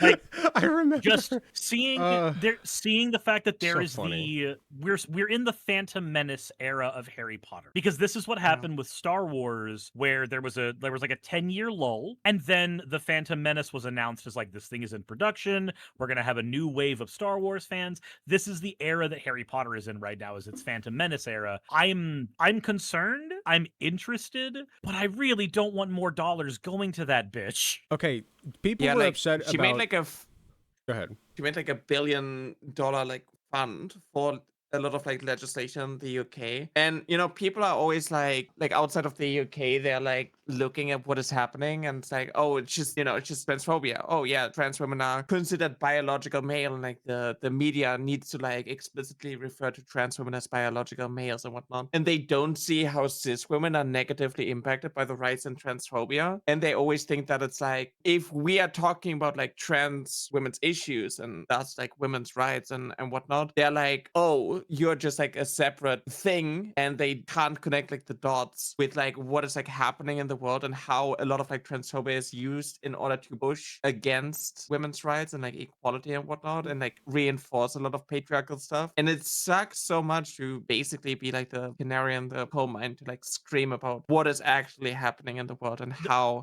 women's rights are being negatively impacted, while someone like J.K. Rowling is doing more harm to women's rights than any other man or woman in the past like decades. And it's crazy. You've inspired me to make a video essay, not that I have the time to, as evidenced by my last attempt being taken over by the need to pay bills. But you've inspired me almost to make a video essay that begins with the phrase, the worst thing about being the canary in the coal mine is that the canary dies. I was going to say, I'm always taken back to the scene in Harry Potter where boys try to go into the girls' dormitory and then the stairs turn into a slide. And in my head, I'm just like, but that doesn't happen when girls go into the boys. And I never got over that, because what you're teaching kids is that boys are naturally predatory. And so you teach kids this lesson. And this is one thing that I could, like, even back then, I was like, no, this is weird. So you teach them that what boys are doing when they go into girls' spaces, whatever, is inherently bad. And they are there for nefarious purposes. And so you create the monster that way, because you're teaching them that that's just what boys do. And so boys feel like they're empowered to do it almost. They feel like that's what they're meant to do. And so this extends outward to like transphobia and misogyny and even misandry. It's just crazy how, like, it seems like it's such a small thing, like a small gag or whatever, but that is the lesson that's being portrayed. Basis for like TERF rhetoric, or one of the main bases, is basically like, if you're male, you have like, you're biologically like destined to be like a predator, and this makes out like the patriarchy to be something like a natural fact, something you can't do about it. And if you're female, you're biologically determined to be a victim. So what happened with like UK, there was like the girl guiding situation, which is like the Scouts but for girls, and they were recently forced to ban trans girls, which they haven't acted on. This was actually like the reason why J.K. Rowling quote tweeted me. The main aspect of it was basically like, you're talking about like 7, 8, 9-year-old trans girls, right? And you portray them as like these predators who are like pretending to be girls in order to invade women's spaces and do all these like disgusting things to the poor innocent cis girl who's, you know, like too scared to speak up, right? Like, oh, why do trans women don't face like repercussions when they go into like the women's restrooms, because like the women are just too scared to speak up type of thing, right? And a lot of it is literally like this. It is this weird like, I have suffered and you're the one who is making me suffer. You're like part of the problem, and you're trying to take this suffering away from me, or like you claim the label that I linked to like female suffrage and whatnot. And I've been like, the more I think about it, like the TERF brain, the more I kind of delve into that. They are just like, they need therapy, because what it is a lot of times it is simply a deep-seated fear of men, and it's not a healthy one, because you look at the way that they talk. Not all men, right? Huh?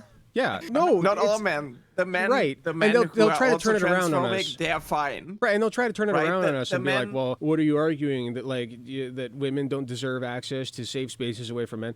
And I'm like, "Well, no, but like if you're in the presence of a man and that man is not hurting you, but you are nonetheless like scared of that man." That's a problem, right? Like you can. It is crazy. It is insane to me that like TERFs are more okay with, you know, abusive men invading women's spaces because they think that there's like a trans woman inside, and they go in there to like harass women, or to have like men check the genitalia of like random women to make sure that only the real women, like they're okay with this. They are literally okay with this, instead of just like allowing trans women without issues to go into the women's restrooms. Do you think men, when they like follow who they think are trans women in the bathrooms, they got like the Shrek 2 I Need a Hero playing in their head? You know, they're like, I'm gonna be the one. I'm gonna be the guy who goes and manhandles this man dressed as a woman. And kick her, I need a strong man to make sure there are no trans. So me, the man, me the big strong man, I am now going to enter the women's restroom Because I think that a different big strong man entered the women's restroom and he's not allowed to be in there. Exactly. So now I'm going in there. You gotta be a man who invades women's spaces to protect women from men invading women's spaces. Exactly. You must become the enemy in order to Exactly. defeat them. That's what Attack on Titan taught me. Yeah, and then people like J.K. Rowling and whatnot endorse like taking pictures of random women in women's restrooms, like stalking and harassing them. And you have like people like Graham Linehan, who is also like some weirdo who used to be like an award-winning TV show writer and is now just like obsessively harassing like trans people, including so me. much I lost my wife. So Be proud of me, Dad. Graham Linehan, is that how you pronounce it? Graham Linehan? He blocked me recently. Like he'd gone back and forth with me before. Like I used to shit on him for not having a wife and stuff. No, what he's really scared of is doing an interview with one of us. That's when he blocked me. When I said, hey, Graham, come on the show for an interview sometime. Because he said before, like, I will never stop doing interviews. I love interviews. And so I'm like, hey, Graham, I'm open to doing an interview with you. I'll interview the shit out of you. Come on. And he blocked me straight up. And I'm like, the Brianna Wu approach, I see. Yeah. He shared like the fake Discord chat logs, and I called him out twice. And I like the second time I called him out, I was like, I already like showed you proof that it's like fake, and you maliciously shared it again. And then he apologized and deleted the tweets. That it never happened. Anyway, back to calling you a predator. Yeah, exactly. Oh no, anyway. Exactly. Same, I don't know, do you know Buck Angel? Buck Angel also called me like a pedo. I was he's so like close to having a debate trans with him. man. I was so close. And a transsexual female living as a man, how he refers to himself. Well, it's crazy. I just had a debate. Surus was mentioning this in the chat with Mary Chu, smaller trans creator. This fucking Okay. Yeah, she made videos about me. And she was one of the people who made videos about me too, and she comments on my shit. So she comments on my shit. Yeah. She is one of those people that I simply will never engage with because I believe that there are certain people who are a net negative when you engage with them. She is one of them. Yeah. I disagree. Yeah. I think that engaging with people in general is a good thing to do. I believe platforming a smaller creator means that I have a responsibility to use my platform in a way that does not signal boost a person who will create a world that will harm my fucking girlfriend. That's where I'm from. No, I see where you're coming from. I think that I just know that like I got misgendered and invalidated, and because like I'm not a real woman because I refer to my boobs as booba as like a joke in one of the clips. And like no real woman ever said that apparently, and it's like as a VTuber, I constantly hear my cis girlfriends talk about that. So I don't know. It's so weird. I think we're kind of past the point of we can't platform this person or we can't platform that person. The Mary Chu, as I see it, is never going to be like on the level of Blair White. Like it's possible, but Blair White already exists, and all of her ideas are the exact same as the Mary Chu's. So may I give you a counter example? Sure. Yara. What you mean? My counter example for I think we're past the point of the platforming creating the larger creator that can create problem. My counter example for that is sitting with us in this chat right now. I had somebody from I'm the problem. Well, first of all, I thought my discussion with the Mary Chu, right, or a debate or whatever you want to call it, was productive because we got to the bottom of what, because again, I don't think that the Mary Chu just like shits on trans people for the hell of it. I think that she has some deep-seated insecurities. Internalized transphobia. Like this is, like she is a deeply hurt person in my opinion. And she, and so I got to the bottom of like, okay, she just wants cis women to be able to feel safe, I guess, right? Like that's what she really believes she's doing. And so once you get down to that, and I start asking questions, like I asked her a question, okay, what if you have a sex offender who is a cis woman who does sexual things to other cis women against their will? Should that person be allowed in the women's restroom? And she couldn't answer. She was like, well, we're not talking about that. And I'm like, no, we are talking about that because the whole point here is that you want to protect cis women. Create a safer space. Right, create a safer space. And I actually had one person come to my DMs and say, hey, listen, like I'm a fan of Mary Chu, but you were making some good points. You know, like first time I saw you guys interact, I didn't like you, but now you've really made me sit down and reconsider a lot of this stuff. And so, like, so my argument is not that you cannot find anything productive in so. That is not my argument. My argument is that there is always going to be a world where by platforming a person who has very, very caustic views, you amplify that person's platform. And through amplifying their platform, you help grow their base. Now, granted, in this situation, you made headway. And again, my reason for not covering Mary is entirely personal. So there is that as well.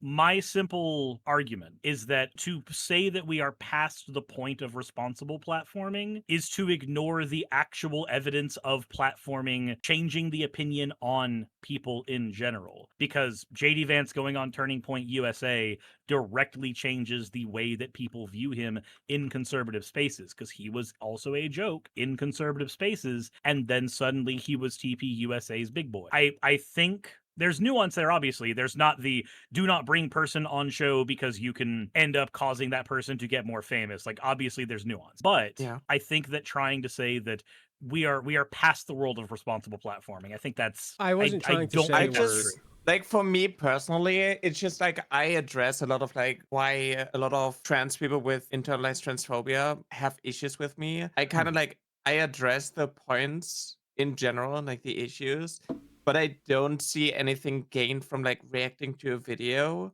of like somebody just having like a lot of these like that I already like talk about anyway. So it's just like, for me personally, I don't think I gain anything from it. I'll posit a comment that I got from somebody in Platinum Politics when I was arguing in favor of money abolition. Feel however you want about that. The point is, I was arguing for something this person disagreed with, and their reply was, like, this person and another person were talking about me, and I saw this, and so I was just like kind of peeking in, like, ooh, what are they saying? And this person was like, well, I don't agree with Alec Gunter, but I will say he's growing on me as a person. And so in my opinion, right, that is the important part. I am trying to make and I know this sounds conceited, just bear with me. I am trying to make myself as likable of a person as possible to as many people as possible. Okay, because I feel like in a world that's like so divided, I think that like having some common ground, like it's difficult to find, but if you're managing to like build this, you don't need common ground. It can be... That's the magic part. You don't need it. What you need is, like I said earlier, confidence and to be a little bit of a goofball. All you need to do is not take yourself too seriously and just be really confident in the things you say, and people will just like gravitate toward you. And once they start to gravitate toward you, even if they disagree with you, they'll start to be they'll listen to you more. They'll be influenced by you more. And so even if you take somebody with like a tiny audience, like, you know, I'm not sure what, we'll just say Mary chooses like similar to mine. I don't know. But like, I don't see it as me like boosting her because like the people who watch me are now going to know about her. I see it as her boosting me because now anybody who's in her audience, like the person who's going to be introduced to you. They're going to be introduced to me, and as long as I think I'm a pretty likable person, so as long as I present myself that way, and an entertaining person as well, you know, it's the Joe Rogan strategy. Yeah. It's a Joe Rogan strategy. Like, he's an entertaining, likable, confident, dumb person, and people like entertaining, confident, dumb people, and they'll listen to them and just kind of absorb what they say like a sponge. Just because they have an attractive personality. So the thing is, like, for me, you're gonna be the Joe Rogan of the. There you go. I even got the dome. I have to say it. I even got the dome. I will be the Joe Rogan of the left, but with a beard. I think like I'm in a weird position. Like, I had conversations, debates with people who are, you know, to be fair, much bigger than I am, who are like conservative and whatnot. It's just like, it's so exhausting for me to like have to constantly debate my existence and like my validity as like a person. I find it more enjoyable to like boost the voices of other like trans people, like LGBTQ people, and talk about this and maybe like react to a video of somebody and like dissect it instead of like actually having a long-winded conversation that always goes in circles because we can't find, or like it's so difficult for people to like accept the basis of everything that like my identity and whatnot like rests upon. Of course. And I would never put that on a person of a minority group. You know, like I would never say, well, Nyara, it's your responsibility to fix the transphobes. No, it's not like that. It's and we've talked talked about this before. You know, you can just be a safe space for trans people. There's nothing wrong with that. If we fix them, they can't breathe. So, like, I feel like there's some True. positives to be had here. Well, that's true in two ways, right? I mean, you're like, it's true. Like, you fix a bigot and they won't breed more bigots. But what is also like a big struggle for me when it comes to talking to content creators is the fact that they have like a financial incentive to keep doing what they're doing. And they want to like keep this ignorance in order to capitalize it off more. Well, it's mental gymnastics they're doing. What was you gonna say? Yeah, you could always see like what ultimately happened with Hunter Abalone. So like, who here is familiar with his journey, where he was very much a right winger. He argued, against feminism, against against abortion, everything, and then he had his watershed moment where he started becoming a better person. He started arguing in favor of trans rights. He started arguing in favor of just general improvements for society that are far more leftwards, and his audience abandoned him. A handful of people stayed around, but if you look at his actual channel, his channel went through a hemorrhaging of people, a slow growth, and then another hemorrhaging over time. And now he makes content on a different platform that's like a group podcast thing, if memory serves. But like in terms of content that he makes himself, he does not do the same thing he used to, because that channel, that base he built for himself, died when his opinions were no longer reinforcing the base he created. And that's a scary thing for a lot of people to come to terms with, is that they could be that person. They could be that person that changes their mind and their entire audience goes away, and now suddenly they can't support a family. I lost a healthy portion of my audience, like not a huge amount. I'm still at like 31K, and I was at like 31.2K before, so I lost like 200 people. But like when I came out and I said, listen guys, we need to start practicing empathy toward everybody, and I mean everybody, and when I say that, what I mean is understand where they're coming from, because they don't think they're the evil guy twiddling their fingers and twirling their mustache, okay? They don't see themselves that way. They see themselves as the hero, okay? So we need to start analyzing their headspace like in that fashion in order to be able to more effectively combat them. And a lot of people took this as me saying, oh, you're just saying we have to be nice to bigots and racists and transphobes. Alec Gunter's going soft, blah, blah, blah. And I'm like, I'm sorry, like, I don't care. There's the door, There are some people who are... It's not about being soft, it's about being effective. Yes, and I think Hunter Avalone is a rare example of somebody who was able to overcome that in a pretty massive way. But I agree that, like, the money spigot needs to be turned off for a lot of these idiots. Like somebody like Matt Walsh, you're never going to change him as long as he has the money spigot on. Well, especially because like the money spigot for him is to the tune of tens of millions of dollars, because we saw with the Steven Crowder situation what a Daily Wire yearly contract looks like, and it looks like $50 million. And that was considered, for Steven Crowder, he thought that was a low ball compared to what Candace and Walsh were getting. But the thing is, he's not just in it for the money. In his mind, he's doing the right thing. But you're never going to untangle that as long as that money spigot's on, because that's got his, I call it like a brain knot. That brain knot is tight because of that money. It's like a glue that holds it together. Yeah, I think that like morals and ethics, like they don't play a role when you just involve this amount of money. That's one of the reasons why it's one of the reasons why when somebody goes like, if I were a billionaire, I would do this helpful thing. Like, no, you wouldn't, because you wouldn't be a billionaire if you had those empathy centers, those mirror neurons doing what they're supposed to do. You would naturally not be able to become one. Like you just wouldn't take advantage of people to the point that you could become a billionaire. Like it's a self-defeating scenario. Like if you set out to become a billionaire, the path that you take will dictate that once you are a billionaire, like it's making a deal with the devil. Once you're a billionaire, you're not going to want to do that shit, because the path it takes to get there is so self-defeating. You have to sell your soul. You have to sell your soul, the bottom line. So like in the process of selling your soul, you will, at the end of it, you will not want to help humanity. I think it's funny that even in fiction, the only times that you see the multi-billionaire become like the hero of the story, or at least become a good person by comparison in a story, you've got like Tony Stark, life-altering thing happened that fucked him up hard. You've got Bruce Wayne literally inherited most of that wealth. He got fucked up early on. Traumatizing thing happened.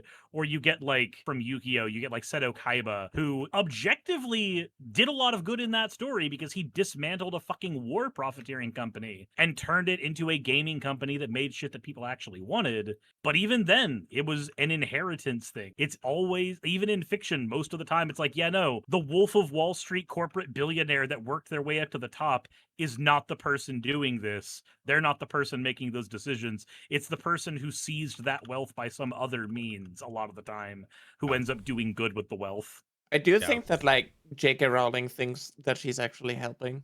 I think yeah, that absolutely. I think they all do. She strongly believes that, you know, they're like They all do. the hero. I don't think someone like Elon Musk actually believes they're a good person. I think Elon Musk likes being liked, and so he does things that he thinks will make him liked. No, more than anybody, Elon Musk thinks he's the hero. More than anybody. Like, he absolutely, like, tell me he's not. Like, you have to think you're the hero to act the way he does. And he's super insecure about it. He's got main character syndrome. Exactly. He thinks that he's Deku from My Hero. He literally thinks he's Deku from My Hero. I think he wants to be Iron Man so badly. Iron Man. That's why he like keeps talking about like how, you know, Marvel took like inspiration from like SpaceX and Elon Musk and whatnot, and he was like asked all these questions, and I think there's definitely like something. But you can only think that about yourself if there is a nugget of good inside of you. And I know that it like this is a big pill to swallow, but like there has to be a nugget of good inside of Elon Musk for him to even pretend to act like he's the hero. He's the hero. I can understand that there is a nugget of good inside someone, but my contrast to that would be if I handed you a giant thing of meat that you needed to sustain yourself on for a year, but 0.1% of that meat, somewhere in that meat, was a cyanide tablet that you would not be able to tell when you ate it. Probably not eat the meat. Of course not. But what if there were a method to remove the tablet? If there were a method to remove what if I the dug tablet? through? What if I dug through and removed it? Then I'd want to eat it. If you can dig through and remove it, then you can eat it. Sure, understandable. But my thing is, if just a tiny chance that something can be that caustic, that detrimental to me is enough to prevent me from doing that, the converse being true, where Elon has the tiny nugget of good and then a wealth of evil, like an indescribable wealth of evil on top of that. Good enough reason for me to not. I genuinely don't believe that Elon Musk could do anything. Same with like J.K. Rowling, they could do anything to like redeem themselves. Well, it's not about redemption. Right? Like, I used to be a conservative.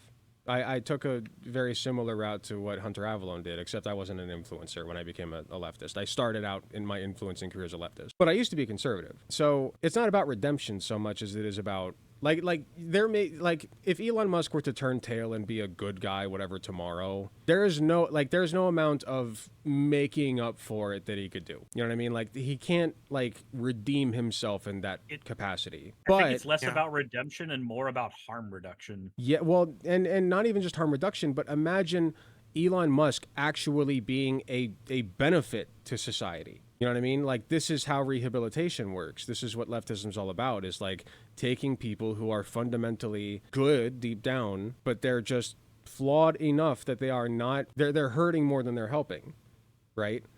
And it's not about like this person redeeming themselves or punishing them enough or anything like that. It's just taking this person and turning them into a positive force, even if just a little bit. That's what I think it's about. So like to go back to the meat example, like I want to like treat that meat as though it's the only food you are going to get. You are going to find a way to remove that cyanide tablet. You will find a way.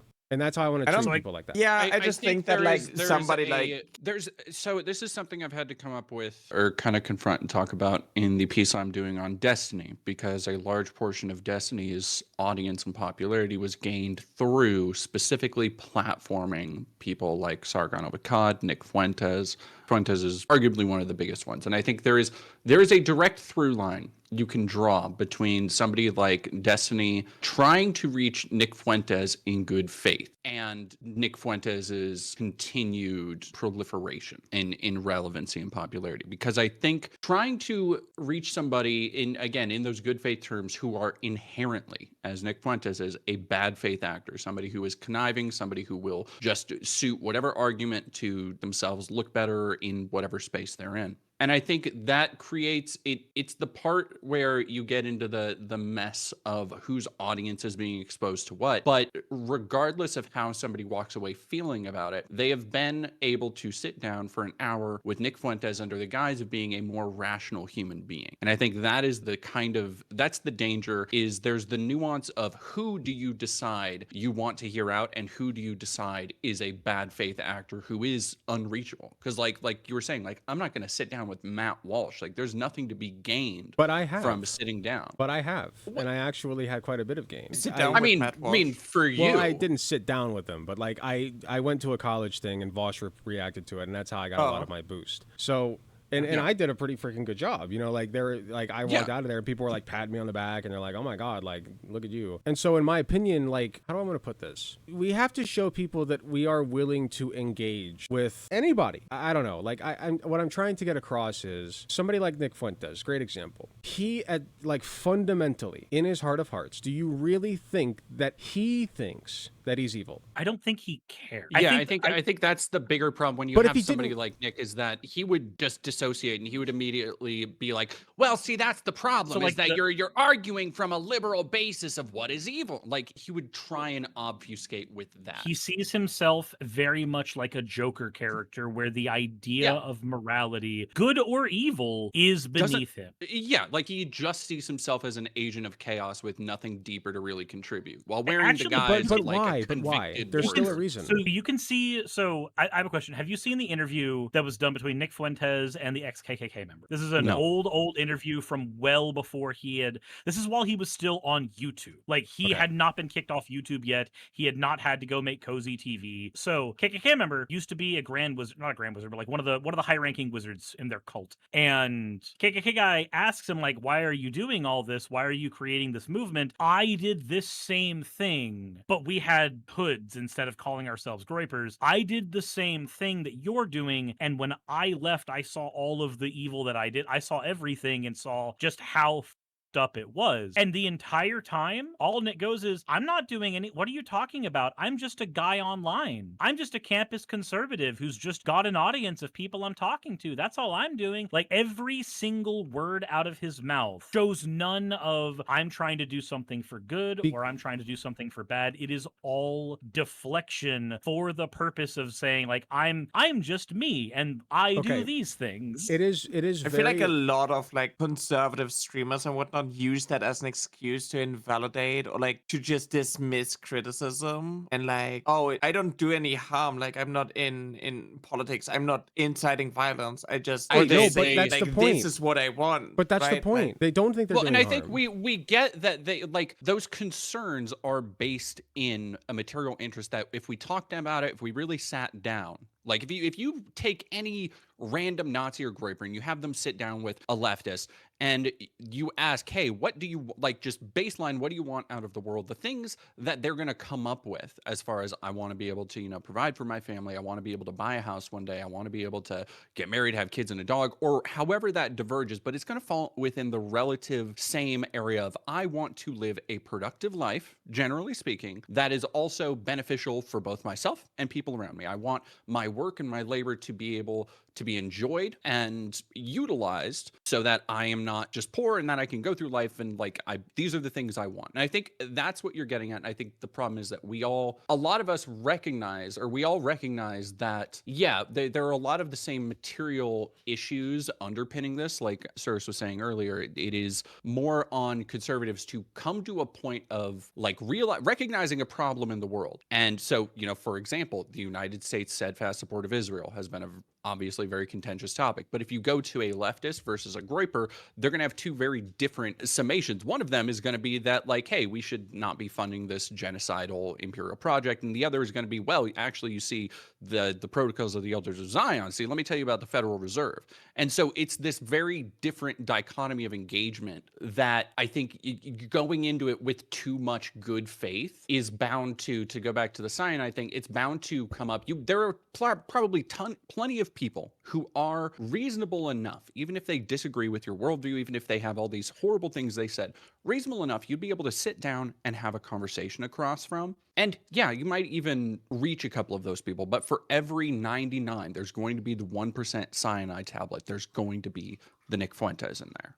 I understand. I think that like I gotta run to the bathroom in a lot of instances, like we kind of agree on like similar issues, but like the solutions that they come up with is just basically like, oh, white people are being replaced. That is why like the housing crisis even like exists and whatnot. Oh, the refugees are stealing the jobs and stuff like that. And it's just like they come up with solutions that are just rooted in misogyny, misinformation, racism, and whatnot. One of my concerns is that and I don't think there's a real good way to answer this, but Dead Domain, you touched on this a little bit when bringing up the trajectory of destiny. One of my concerns is how many failed good faith discussions does it take before you recognize that an actor is a bad actor? What is the tipping point where you decide that this person is not worth it? And I think all of us have an arbitrary line. Yeah, it is arbitrary. It's going to vary from person to person. It's going to be, it's going to vary based on personal experience, but it's hard without turning it into a absurd science. It's hard to really judge, like, what is the line at which you say, okay, this person is a bad actor versus any other analysis. Like, that's a good question. For Aiden Ross example, Aiden Ross, I think, is a very self-motivated person, but I think he is legitimately too stupid to be a bad actor, because I don't think he, like, just the way he goes through the world is so frictionless that he is never challenged in that way to even think about like the morality he's of what he's doing. Gold in that sense, because that's how Asmund is. Yeah, exactly. Like it is this, there's almost this libidinal way that a lot of, when they get to a certain point of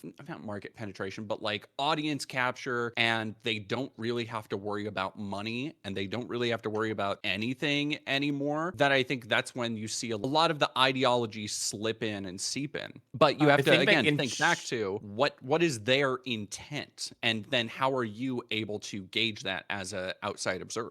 I think like in general, a lot of like cis straight guys do not have like enough pushback and are very privileged and don't have to like think about like a lot of things that they do. Like for me, for instance, like when there's like subtle transphobia where there's like something that like even allies do that is like rooted in transphobia, and like you call it out and you give them like a little bit of pushback, they get like really defensive about like certain things because they aren't like used to being challenged. What do you mean you don't like it when I walk up to you unprompted and say you pass really well? Hey, I saw you across the street. I don't know you at all, but you pass really well for one of the transes. I will say though, there's also What do you mean? There's the converse of that, though, where by using the exact language you used, even though it's all accurate language, privilege this guy, less friction, all of it's accurate language, they're accurate statements, but every single one of those words is like a sleeper cell trigger word that turns the most moderate, like the person who thinks they're the most moderate centrist person, into a fucking rabid conservative instantly. And so, same with like patriarchy. If you bring that up, people there's will... a couple of, so like as an example, I think I've stopped using the term privileged for years solely because it is a term that, while correct in every meaningful way, it produces no results. Exactly. It is a word that when I use it, it only produces results with other leftists. And here's my thing. Reaching other leftists is good because reaching other leftists means that you can organize. Reaching other leftists means that you can get people together for good. But from the perspective of trying to turn people into leftists, trying to get people to leave caustic ideologies, that language is in every meaningful way worthless. So I have videos regarding like male privilege and how it doesn't actually does what people think it's going to do, or like what people hope it's going to do, and instead people are getting like defensive, and it invalidates and like dismisses a lot of like struggles that men face because of like the patriarchy and whatnot and gender norms. Because like the quickest thing you can do to get somebody to no longer talk to you about how important trans suicide rates are to address is to say something that invalidates male loneliness suicide rates. So like that is a super fast way. So I've talked to Nyar a little bit about this. There's this concept. Why would you do that? I know, right? Why would I talk to somebody who wants to, do that to kids? It's crazy. I talked to Nyar. Can't believe about I'm being platformed. Right. There's this concept. I don't know if I'm the first person to come up with this, but during my time of like self-reflection, I've come up with this concept called the mind cave. Because if you think about conversations, it's like a dialogue tree, right? It's just a very complex dialogue tree. And so when you start to talk to somebody, you are asking for permission to enter the caverns of their mind. And if they agree to the conversation, which they usually do, they're inviting you in. And then you walk down this cave together, and you sort of, to jump to the finish line here, it's you become one mind, right? Like, you are simultaneously unlocking pathways in each other's neurons at the same time, so that you guys are on the same page, right? You are literally on the same page. That's what it means to have a conversation. My mind. So when you're having a debate, what ends up happening every time, is that, so when you go down a cavern in the mind cave, okay, all that is a prompt, okay? That's what the cavern is. It's a prompt. And then you get to the room, and that's the meat of like what's being said when somebody says the things they do. You can sit there and analyze the room and break it down further, you know, and you can like pick where to go next. You know, it's the dialogue tree. So during debates, what happens every time is you get stuck. You don't go any deeper. And you always get stuck because you can't decide on what to call that cavern. You can't decide. The privilege thing's a great example. If you sit here with a conservative and you try to say you have white privilege, that cavern may actually literally be the white privilege you're talking about, but they're going to sit there and tug at your arm and say, we ain't going down that pathway. No. I don't believe that that's even a thing. You know, there's nothing there for us. I had to work for every dollar right, there's nothing there for us. So if you Yeah. take that sign down and you say, okay, well, maybe not white privilege. How about the advantages that you have as a result of not being a descendant of slavery or something to that effect? Something that will get them to go down that Holy pathway. collapse, what is Right. this line? Because- You know what's a fun one? There's a fun one that takes people down that path pretty quickly. Do you like your parents? Do you feel like you were lucky to have loving parents? An interesting one. Do you feel like you were lucky to have loving parents? Because if that person says yes or no, it doesn't matter which way they go. But if they feel They're progressing. like there was an advantage or a disadvantage that they gain by having the parents that they have already ceded the argument that things like privilege can exist. And now all you have to do is lead them down that road without using the trigger word. But that's the thing. If you're right, and this is my last point, if you're right about the point that you're making, any path that you take is going to lead to the same conclusion, just like you just demonstrated. And so you shouldn't be afraid of going down a path with a different label than privilege, because it will still lead to the same outcome. There's something that I also wanted to talk about, and maybe muted. it's... Sorry. To your point, Alec, I actually have experience with this in real life, and it was part of I did a documentary on just the mess last January that was the Trump inauguration. And I was in Washington, D.C. I traveled across the country, recorded a whole bunch of my journey and walking around in the freezing cold. And I went to a number of like election night parties and interviewed Trump supporters. And there was a fascinating interview that I think the mic was off, so the footage was garbage, and I only had a little bit of it that I could really use. But I had a fascinating conversation with an older lady who we got to talking about how she, didn't like, and we got to talking, we talked more and more about, okay, well, what public funding, what do you think people should be able, like, what safeguards, what safety nets do you think there should be? Because, like, a lot of that is what people call socialist. And we got to talking about, because this was based in her personal experience, how the government doesn't do, and I am a firm believer in this. I think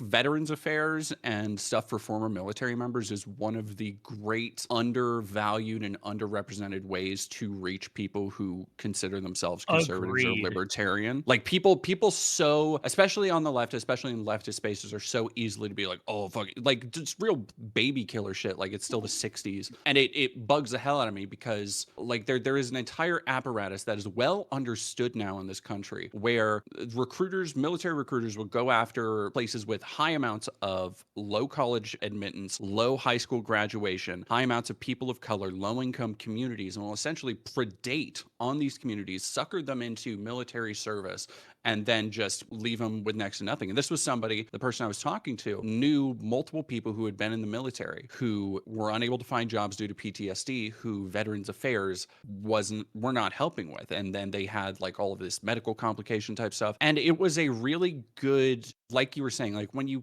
couch a lot of these ideas in different language, in language that is not, quote unquote, progressive, and in language that is not, the kind of shit that a lot of people like to point at as being what the left believes. But like, most people on the left don't think that, somebody being guilty over being white is even a real thing, like it is being able to recontextualize. I think it does do two things. One, it disproves a lot of the notions that somebody who is coming with a more radical or right-leaning view might might have on you and the points that you're going to make. If you're able to say like, okay, well, no, I actually do agree with this. This is another thing that like has been a bedrock of Destiny's popularity, is like he was one of the only people through the kind of awakening that happened 2016 to 2020. He was one of the only people to consistently be like, no, I think these things are too woke. These things, and it got him a lot of goodwill from like more conservative spaces. Right. And the other thing I think is that it allows, when you reframe these issues, it allows people, or a way to converse with people that they can see through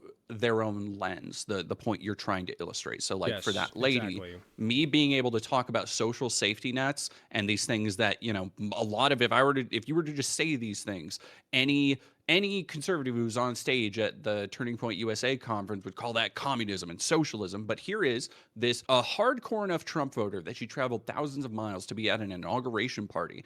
And she is saying, yes, I want the government to be able to take care of former military members, help them with medical needs, help people get off drugs and all of this other stuff. And it's because you're able to reframe that in a way that makes sense to their worldview. Isn't that what like Mamdani did? Like really no, that was good. well? Yeah. Oh no, that's well. like, and when you put, and I think there is a difference between, because this is where you get into this idea of appealing to an audience. When you put somebody, Mamdani did it, Bernie Sanders had that the phenomenal, like kind of famous interview he did in front of a Fox News town hall. And, you know, this room full of Fox News voters and viewers are, by the end of it, like basically doing standing ovations for the stuff he's saying, because a lot of it is common sense and a lot of it is along lines that, it appeals to everybody, which is why people have to rely on obfuscating everything. It's why, you know, people have taken to calling shit communist and socialist. It's why Niara, it's why people like Asmongold will constantly skate right past any kind of nuance about a incredibly fraught subject of personal health care that relies on, you know, plenty, if not dozens of experts sometimes for one patient consulting before even like puberty blockers.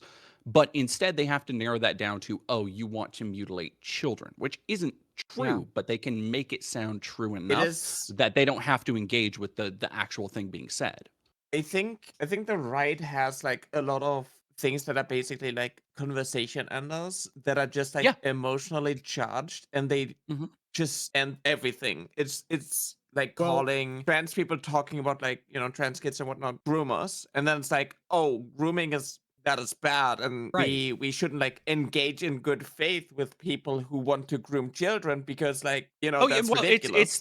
It's the Terminator thing. It was Charlie Kirk did it. A ton of conservatives do it, where they delineate. I talked about this in a stream I did where Asman responded to me and did not actually watch my video, but did a whole video about how he responded, which he didn't, and I watched the whole video. Anyway, it's the whole thing. I talked to Niara about this. It is this delineating, because you'll hear people, and this is what Charlie Kirk did. A lot of them like to say, hey, I will talk to anybody. I love debate. I love having a conversation. Of course, I'll talk to anybody about anything. But then they'll say, unless you're not reachable, which is, you know, it's kind of a mirror to what we've been talking about this whole time, is like, what is that line? The difference there is that we're willing to talk out and be like, okay, how many times do you hear somebody out before you judge they're a bad faked actor? Whereas they will see, okay, this is a trans person. Obviously, they're too biased. They can't be trusted with anything, and they can't have a reasonable discussion about this. If somebody is being bad faith, the last thing they want is for the audience to figure that out. Like, let's take, for instance, like, oh, trans activists want to mutilate kids. On the surface, what are you arguing? You're arguing, like, that person is arguing against the mutilation of children. And I agree with that stance, frankly. I don't think that we should mutilate children. Yes, most people do. Got it. So, but they're accusing me of believing that, and that's a lie. So now I have to prove that that's a lie.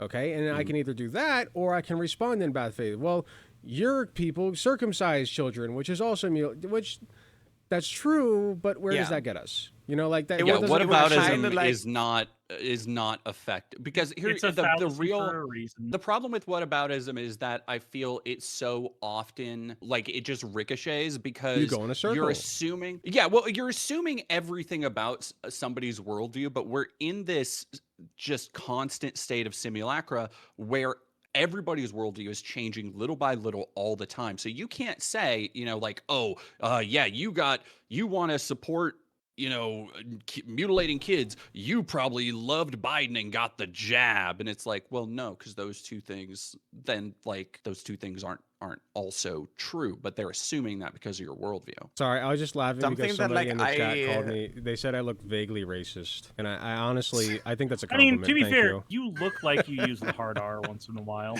No. Okay, whoever said that, those are leaked DMs, and those were not supposed to be out there, and they're fake. Also, something that I find so tricky, like something that I ran into with like the Asmongold situation, like big time, is that like he says a loaded statement like, "Oh, Nyara is like talking about kids so often, so she wants to groom children and mutilate children and whatnot." You have such a loaded statement, and in order to get to the root of a lot of things, you have to go to like a fundamental level and explain a lot of things. And I have like a 40-minute video going deep dive into everything. And then there are too many people who are like, "Oh, this is too long. If you need to use so many words to explain your stance, that means you're already like incorrect and you're like a danger to children and whatnot." So, fun fact, they are correct in a sense because a very common conservative debate tactic that has a incredibly well-known success rate is that if you are explaining, you are already losing. They are not correct about you being a predator at all, but this is, I don't remember if it was Reagan who had said it, but it is a very, very common thing with conservatives is to always be on the attack. At least conservative politicians who are trained in this shit, trained in media, their job is to always be on the attack and to not have to explain things. If you are explaining, you are on the defense. If you are on the defense, you are losing. Like, it's something that also speaks for itself in its effectiveness, where you look at that as Trump's tactic every time, and it just to be a wrecking ball and leave debris behind you, so that by the time you're already on to whatever you're doing next, people are still picking up the ruin you left behind. Correct. Do you guys know what I think judo that like is? Judo? Judo? Judo is the fighting style judo. Yeah. It has a heavy focus on using an enemy's weight to throw them to the ground, right? Use their attack against them. And so what I do in debates is when somebody accuses me of being a child mutilator, I'll turn it back around on them. I'll say, okay, explain how I am, because I don't want to be that. Like, you don't think that I want to be that, right? Like, you don't think that I think that. So explain to me how I'm mutilating children, and then we can have a discussion about that. And then they'll be like, okay, well, you're giving them puberty blockers. And I'll be like, okay, well, I'm just going off of the evidence that puberty blockers are this, and that. So like, and so my tactic now is like kind of an intellectual, like, I don't want to say intellectual, it sounds conceited, a rhetorical judo, where it's like you cede as much ground as you can and then let them kind of dig the hole themselves and then just bury them, you know, like if I think necessary. that something that like I struggled with, that like I had to learn in the journey, is that like a lot of right-wing like tactics are basically controlling the narrative through optics and not through substance. It takes it is purely I mean, and you can see that again by looking at the Groypers and looking at so much of Donald Trump's like cult of personality, and the stuff that people like about him it's purely aesthetic. It is this chintzy Walmart brands like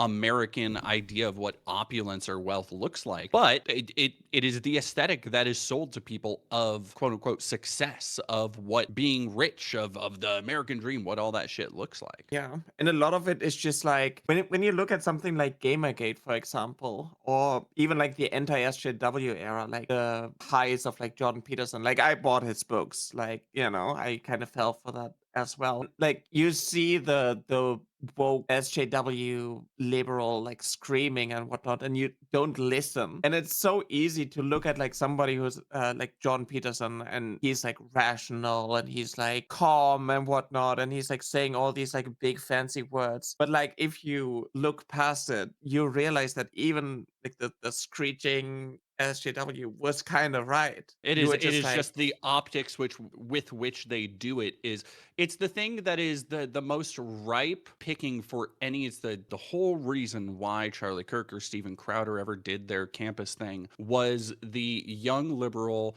or the young progressive who they know what they believe, they know why they believe it, but they are not media trained, they are not camera trained, they are not mic trained. So when they get up there, they kind of stumble through talking points that they've tried to remember, the things that like they go in half-cocked, and somebody will rip them to shreds, and then that becomes, you know, immortalized in every and that becomes immortalized in every, you know, SJW liberal owned compilation and stuff, which is why, you know, when Alec, when you go up and you're able to like know your shit, ping pong back and forth with Matt a little bit, it changes the entire tenor of it. And it's stuff like that is the reason why when you see them go and do these campus events, the reason they are not doing it against somebody on equal footing is because they want those clips. They want the target rich environment of people who they've pissed off so much that they can come up and they're sputtering angry at them and they get to farm that. My advice to those people then, because they're going to keep doing it, like they're going to keep going up to these like bigots and saying, like, I'm talking about the people who go up to the bigots and start like talking on the microphone. What they're doing is fundamentally good. Like they are on the right side and they know they are. And so they just go up like with whatever confidence they can muster and just try to argue that. You're trying too hard. A lot of these people are simply trying too hard. What you got to do, first of all,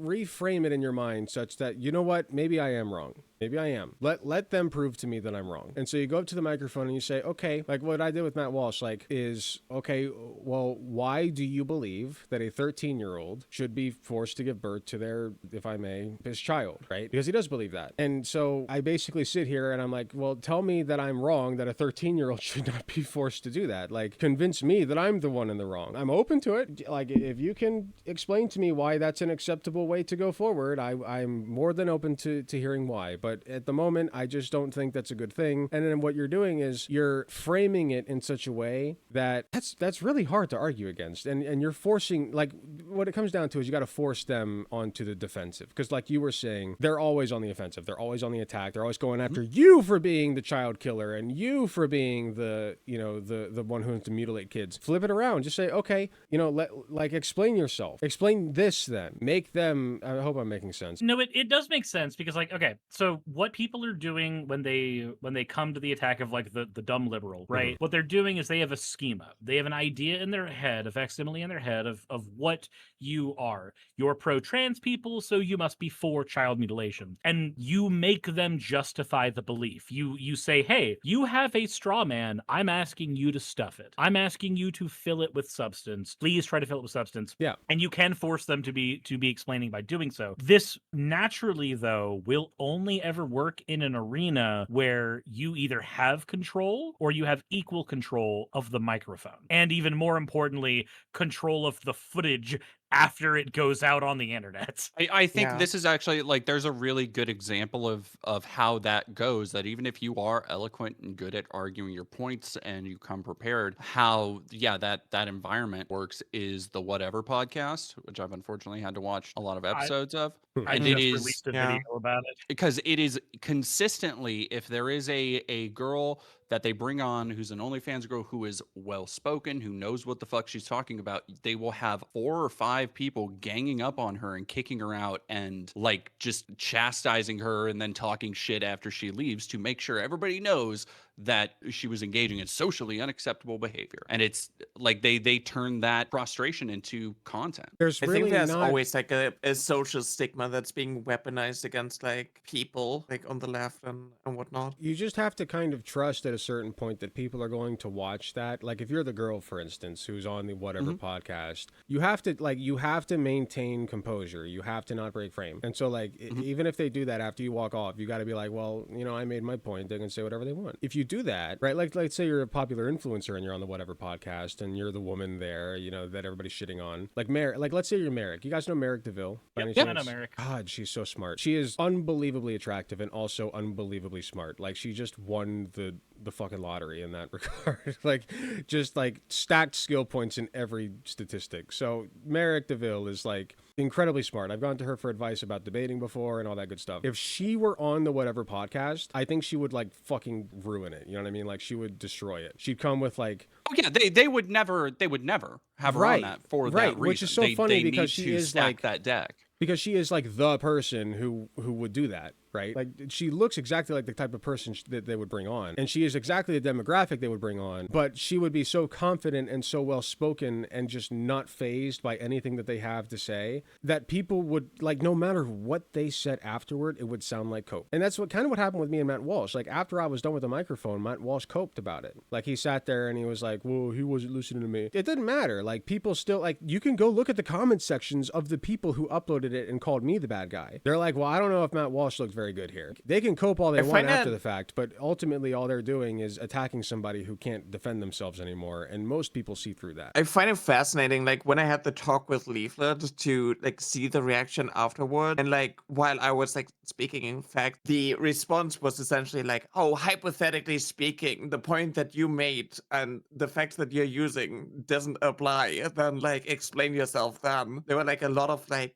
clips coming off of, like, insane moments of things that, like, Leaflet said. And it's, like, so fascinating to me that, like, from their side, there was, like, this level of cope to be like, oh, Niara got owned, Niara got, like, clip farmed and whatnot, and there's, like, literally nothing. Like, there's no take that is being We can't used. hear you There were, again. like, some I don't know why that keeps instances. happening to you. No, that's on my end. I keep forgetting to unmute Okay. myself. There's no take that they won't. They go into anything with a prescribed idea of who you are and what you're doing and how they're going to argue against it, which is like, again, there are so many people that I absolutely don't discount the idea that content can reach people, but for a vast preponderance of people who get that kind of hate, I would bet that, like, a lot of people don't think more than just sending, a harassment comment via Twitter or YouTube. There's also I think that, like, a lot of people think of me as, like, somebody is, like, emotionally and is, like, starting to rage and whatnot and, like, yell and, like, oh my god, you're misgendering me, and I'm going to, like, start screeching. There were, like, some instances when it was like, oh yeah, there's a spade where it was about, like, conversion therapy, and I brought up about, like, how there's essentially, like, children being, like, electrocuted and whatnot, and she was like, oh yeah, but, like, I'm not her son, and like, her son's dog and whatnot, and, like, she tried to, like, bring it up, like, 2 or 3 times, trying to, like, bait me into, like, saying anything, because, like, it's just, like, you just go, man, if you were it's his mom's whatever. You dog, make you'd it, at least have a better diet. and I'm just, like, sitting there being like, yeah, does your community, do you think your community would like her son more if he was shocking a gay person straight instead of, his dog? But it's just like, it's fascinating, like, when you see, like, the tactics aftermath, like, afterwards. But I think there's a level of, like, yeah, okay, there's going to be, like, some clip farming, and whoever posts it, like, first kind of can shape the narrative and, like, control it. So you kind of got to be, like, ahead of the game, so they are being put on the defense. I do think there's a frustration that I have with people who believe that they are, like, incredibly good debaters who have no idea what the fuck they're doing, or they don't actually debate, they just obfuscate. So, like, Dead Domain brought up the Whatever podcast. One of their frequent flyers is Andrew Wilson. And yes. Oh, just apropos of nothing, he was my first ever donation. Andrew Wilson was? Yep. So, a thing that I noticed while watching his debate with Charlie recently, the one that went viral from the Whatever podcast, thing that I noticed from his debate is he doesn't actually address the points that a person says. He tries to say something to rile them up. Almost everything he seems to do is grab a thing to rile the person up and then fight with that, or ignore the point entirely that they were trying to make and argue a different point. So, like, as an example, there's a moment where Charlie, it's the thing that made the debate go viral, where Charlie points out that Andrew Wilson on his shows and in his appearances tries to argue against promiscuity, tries to argue specifically against men dating any single mothers. That those are terrible ideas, people should not do them, and yet he has a wife who has been in 3 other marriages and has multiple children from those other marriages. He crashed out. But the fascinating thing, because it wasn't just his crash out, his wife called the show and helped with his crash out, but because it wasn't really a crash out, though. That's the thing. So the story that I see with that post going viral is people going, oh my god, he got so triggered. That's not the fascinating part. That's the most boring part of that whole thing. The fascinating part is what he did with that. What he did was he said, what is immoral about what I'm doing? And Charlie, to her credit, tried to point out there's nothing in my worldview that says that what you're doing is immoral. But through constantly interrupting her, through basically controlling the conversation, pivoted away, and his wife did the same thing in the same show. He pivoted away from the argument of hypocrisy, which is what she was trying to argue. Yeah. If your worldview is so good, why don't you follow it? He pivoted away from that to what's wrong with what I'm doing? What's wrong with me and my wife being together? What's wrong with us being together this way? Yeah. Which was never the point she was making. He is making the point. Just real quick, bad. Dead Domain, do you have to get going? I do have to get going. Should we cut it here? I think wrapping up around here works as well, because I got to go to the gym and get food still. Okay, if you guys are not, well, do we want to wrap up just completely? Are we good? Sure. Yeah, I'm good. Sure. Hey, this was really fun though. This was a great birthday. Yeah, present. no, this Thank was you very awesome. much, guys. Yeah. Dude, we can you. do part 2. I would not mind hopping on for a discussion again. We need a name. Yeah. What do we name what do we name the podcast? We can just call it whatever. The whatever podcast. There you go. That's perfect. You're part of my. I think it's you're legs, part of my podcast now. I have the Nyarcast now, so I accidentally made the podcast. Nyaracast. Nyara and friends. Yeah, exactly. I think I like the fact that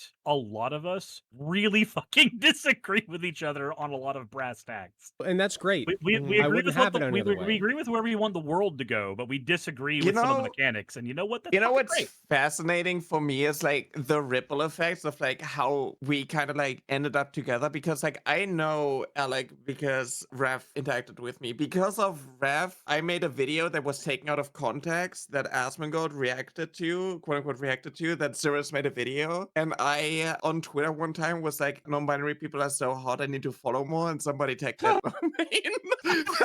Is that true? Yeah. Oh my god, they found Dead Domain, noted hot non-binary. That's so funny, honestly. That's kind of how I know about like each one of you, and that's awesome. It's fascinating.